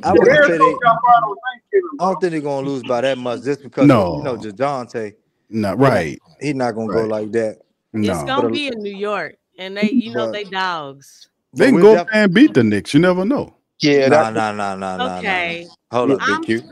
I'm just saying, brother. I'm still on the 4 and 20. No, I'm saying it's listen. Yeah, I'm saying it's the NBA. It's the NBA. Anything could happen. You know what? Big Q, it's a G League team with Willie Green, Big Q. I'm just saying they do for a surprise you win. You do know that Big Q still got love for Willie, yo. He hoping he can turn it around. Could you let Lex talk? She was talking, you just talked over again. I'm sorry, Lex. No, what I was saying is that that teams are looking at the Pelicans now. Oh, that's the team that we should beat. That's the team that the Pelicans are right now. You see what I'm saying? So the thing is, and I kept saying this, teams are looking at the Pelicans. Oh, this is barbecue chicken. We got to beat them. You got to take care of business. I mean, somebody said we Pelicans last in the West, right? That's right. Yeah. So now the Pelicans are one of those teams, the bottom feeding teams. That's that for the opponent team. That's the team that we supposed to beat. That's the mentality for these teams. The opportunity was tonight. We only win on Fridays. So we looking at the draft, Big Q. Now I was looking at the lottery systems by that. Okay, what? Order of the lottery. We can see what you're doing, Big Q. At what point do we start talking about the drafts? When we get to like 4 and 23? Y'all team All-Star break 2025. Hey, y'all team Derek Harper or Cooper Flag? Ace Bailey. Cooper Flag. Cooper. Not you. Have you been watching Derek Hopper? I like all of them. Bro. I like a lot of guys in this draft. Teammates, right? They teammates at Rutgers, right? Yeah. Man, yeah, Dylan they both good, but man, Dylan been looking like James Harden and Luka mix. They worked out with Giannis this summer, and the video that dropped today, they're working out with him and everything. That's gonna look fire though. But look, Ace Bailey the one. We gotta replace Brady Ingram anyway. So might as well get another wing. Dylan Harper, dog. He know how to play the game. I ain't gonna lie, man. Yeah, but we got that at DeJounte. That's the only thing. DeJounte ain't going nowhere. This is his team now. No, you're right. But I'm afraid for Ace Bailey. I don't know. He just seemed like he could be a bust too. He give that. Ace Bailey he got all the potential, man, but he got to reach it. Yeah, he give you that. That's kind of how I see him. The Cooper, I got gonna do something. He gives you like, you know what I'm saying, just more polished to me. He for sure, but your boy, other dude, I don't know about his shooting, man. Who? They're not gonna let Cooper Flag come here.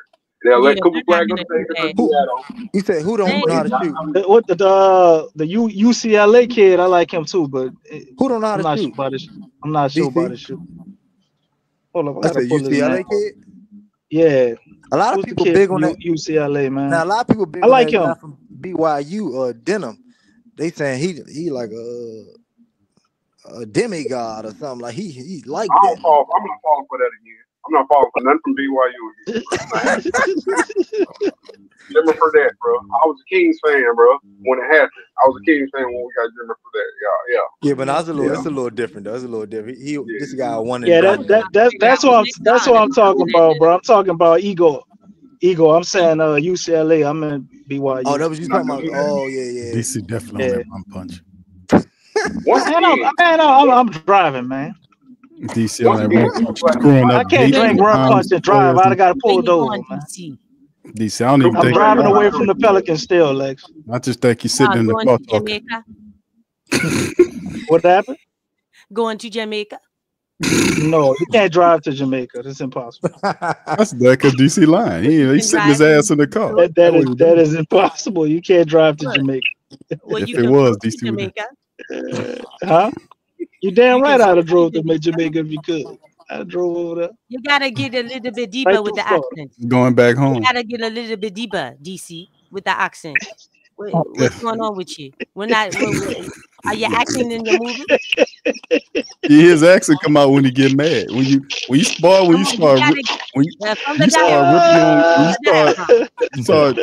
criticizing Cam Reddish. From the diaphragm. A little bit deeper. And stop laughing. Stop laughing so from the diaphragm. I'll tell you what. You got a song.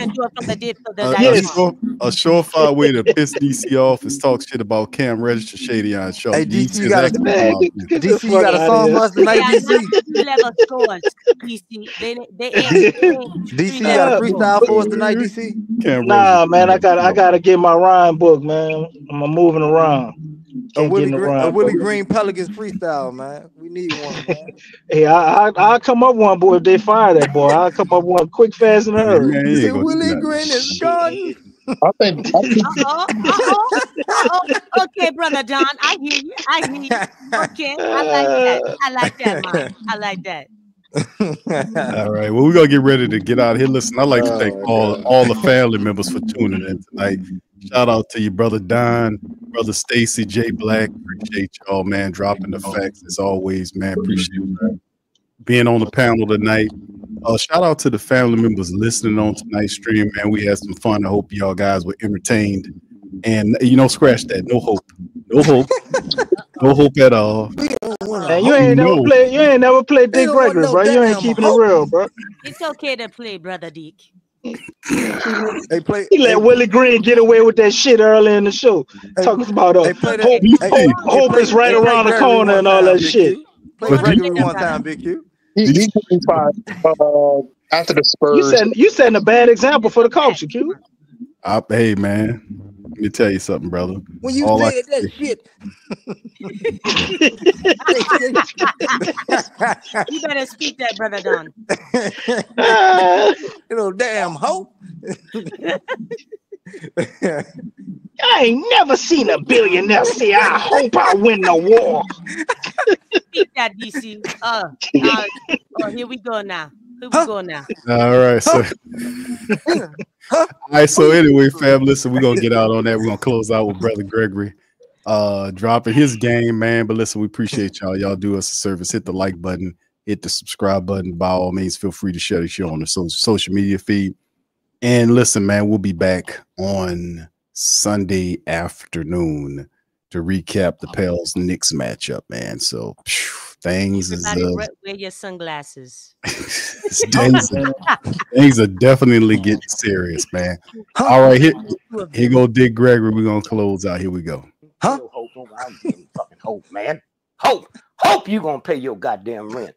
Hope your car work. Come on, man. Ain't no but bullshit. I'm just saying, I think a lot of black people are being brainwashed. It ain't got nothing to do with them. Okay. And here, if you say I'd like to go to Paris this year, but I can't afford, you just told 75 trillion cells to see to you don't get to Paris. Huh? That's right. That's who you are. And when you find that out, when they told me I had the worst cancer you can find, I told my son, Doc, I said, don't show that to your mother. Because after your sister get mad. And I gave it a report. How could they do this? I said, bitch, you better get out of here. You think I'm leaving this pussy here for your high school face? Oh, you out your mind. I ain't going nowhere. I know I'm not going nowhere. If you hope don't work. You never heard no rich, powerful motherfucker say hope. Hope I'll win the war, but a fool. The real folks know they're going to win the war before they start, except they don't count in the universe. Universe. There it is. You're listening to the Pelicans postgame report on the PRO Media Network for all things Pelicans. Perfect. Fly Pelican, fly Pelican, fly Pelican. And I tell them that.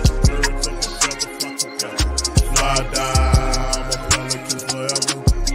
Yeah, ain't gon' lie, I feel flyer than I ever been. We stay ballin', this New Orleans, I'm a Pelican. It's going down in the nest, wild, wild west. Come in town and you best, show us some respect. 3-point threat, I better make it rain. If it's up, then don't jump stupid like your ankle sprain. Always said, never hate the player, hate the game. Jumper where the dame late, bunch of train. Post game, big Q, talking about business. Bird gang, YouTube, they ain't flocking with us. Lock up the division mission, get into the finals. Finish competition, then it's going win the title. I know this flyer than you can get. Such a threat that the refs just might call a tag. You could double, you could press, but you can't check. Right, left, slide by you like a Eurostep.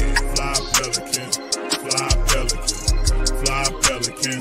And I tell them that birds of a feather flock together. Fly down, I'm a Pelican forever, Pelican forever. And never, and never, and never, and never, and never, and never say birds of a feather flock together. Yeah, fly down, I'm a Pelican forever, Pelican forever.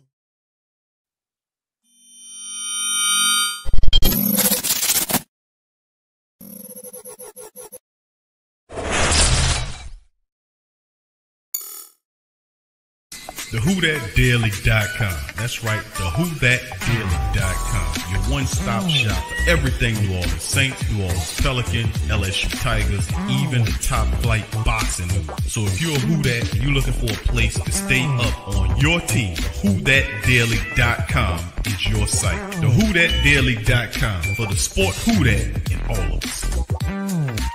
That's right, the Pro Shop is the platform store where you can go and buy all the latest merch to support the platform. Available at the Pro Shops, we have dozens of hundreds of products available for you and your family. Unisex tees for men and women, hoodies and sweatshirts, tank tops, kids and baby items, long sleeve tees, mugs, pillows, wall art, bath bedding, face masks, phone cases, stickers, bags, fanny packs, socks, hats, and many other items. Please feel free to check out the Pro Shops. The link is in the description section below. And remember, it helps the platform continue to grow. Check out the Pro Shop and Who That Too.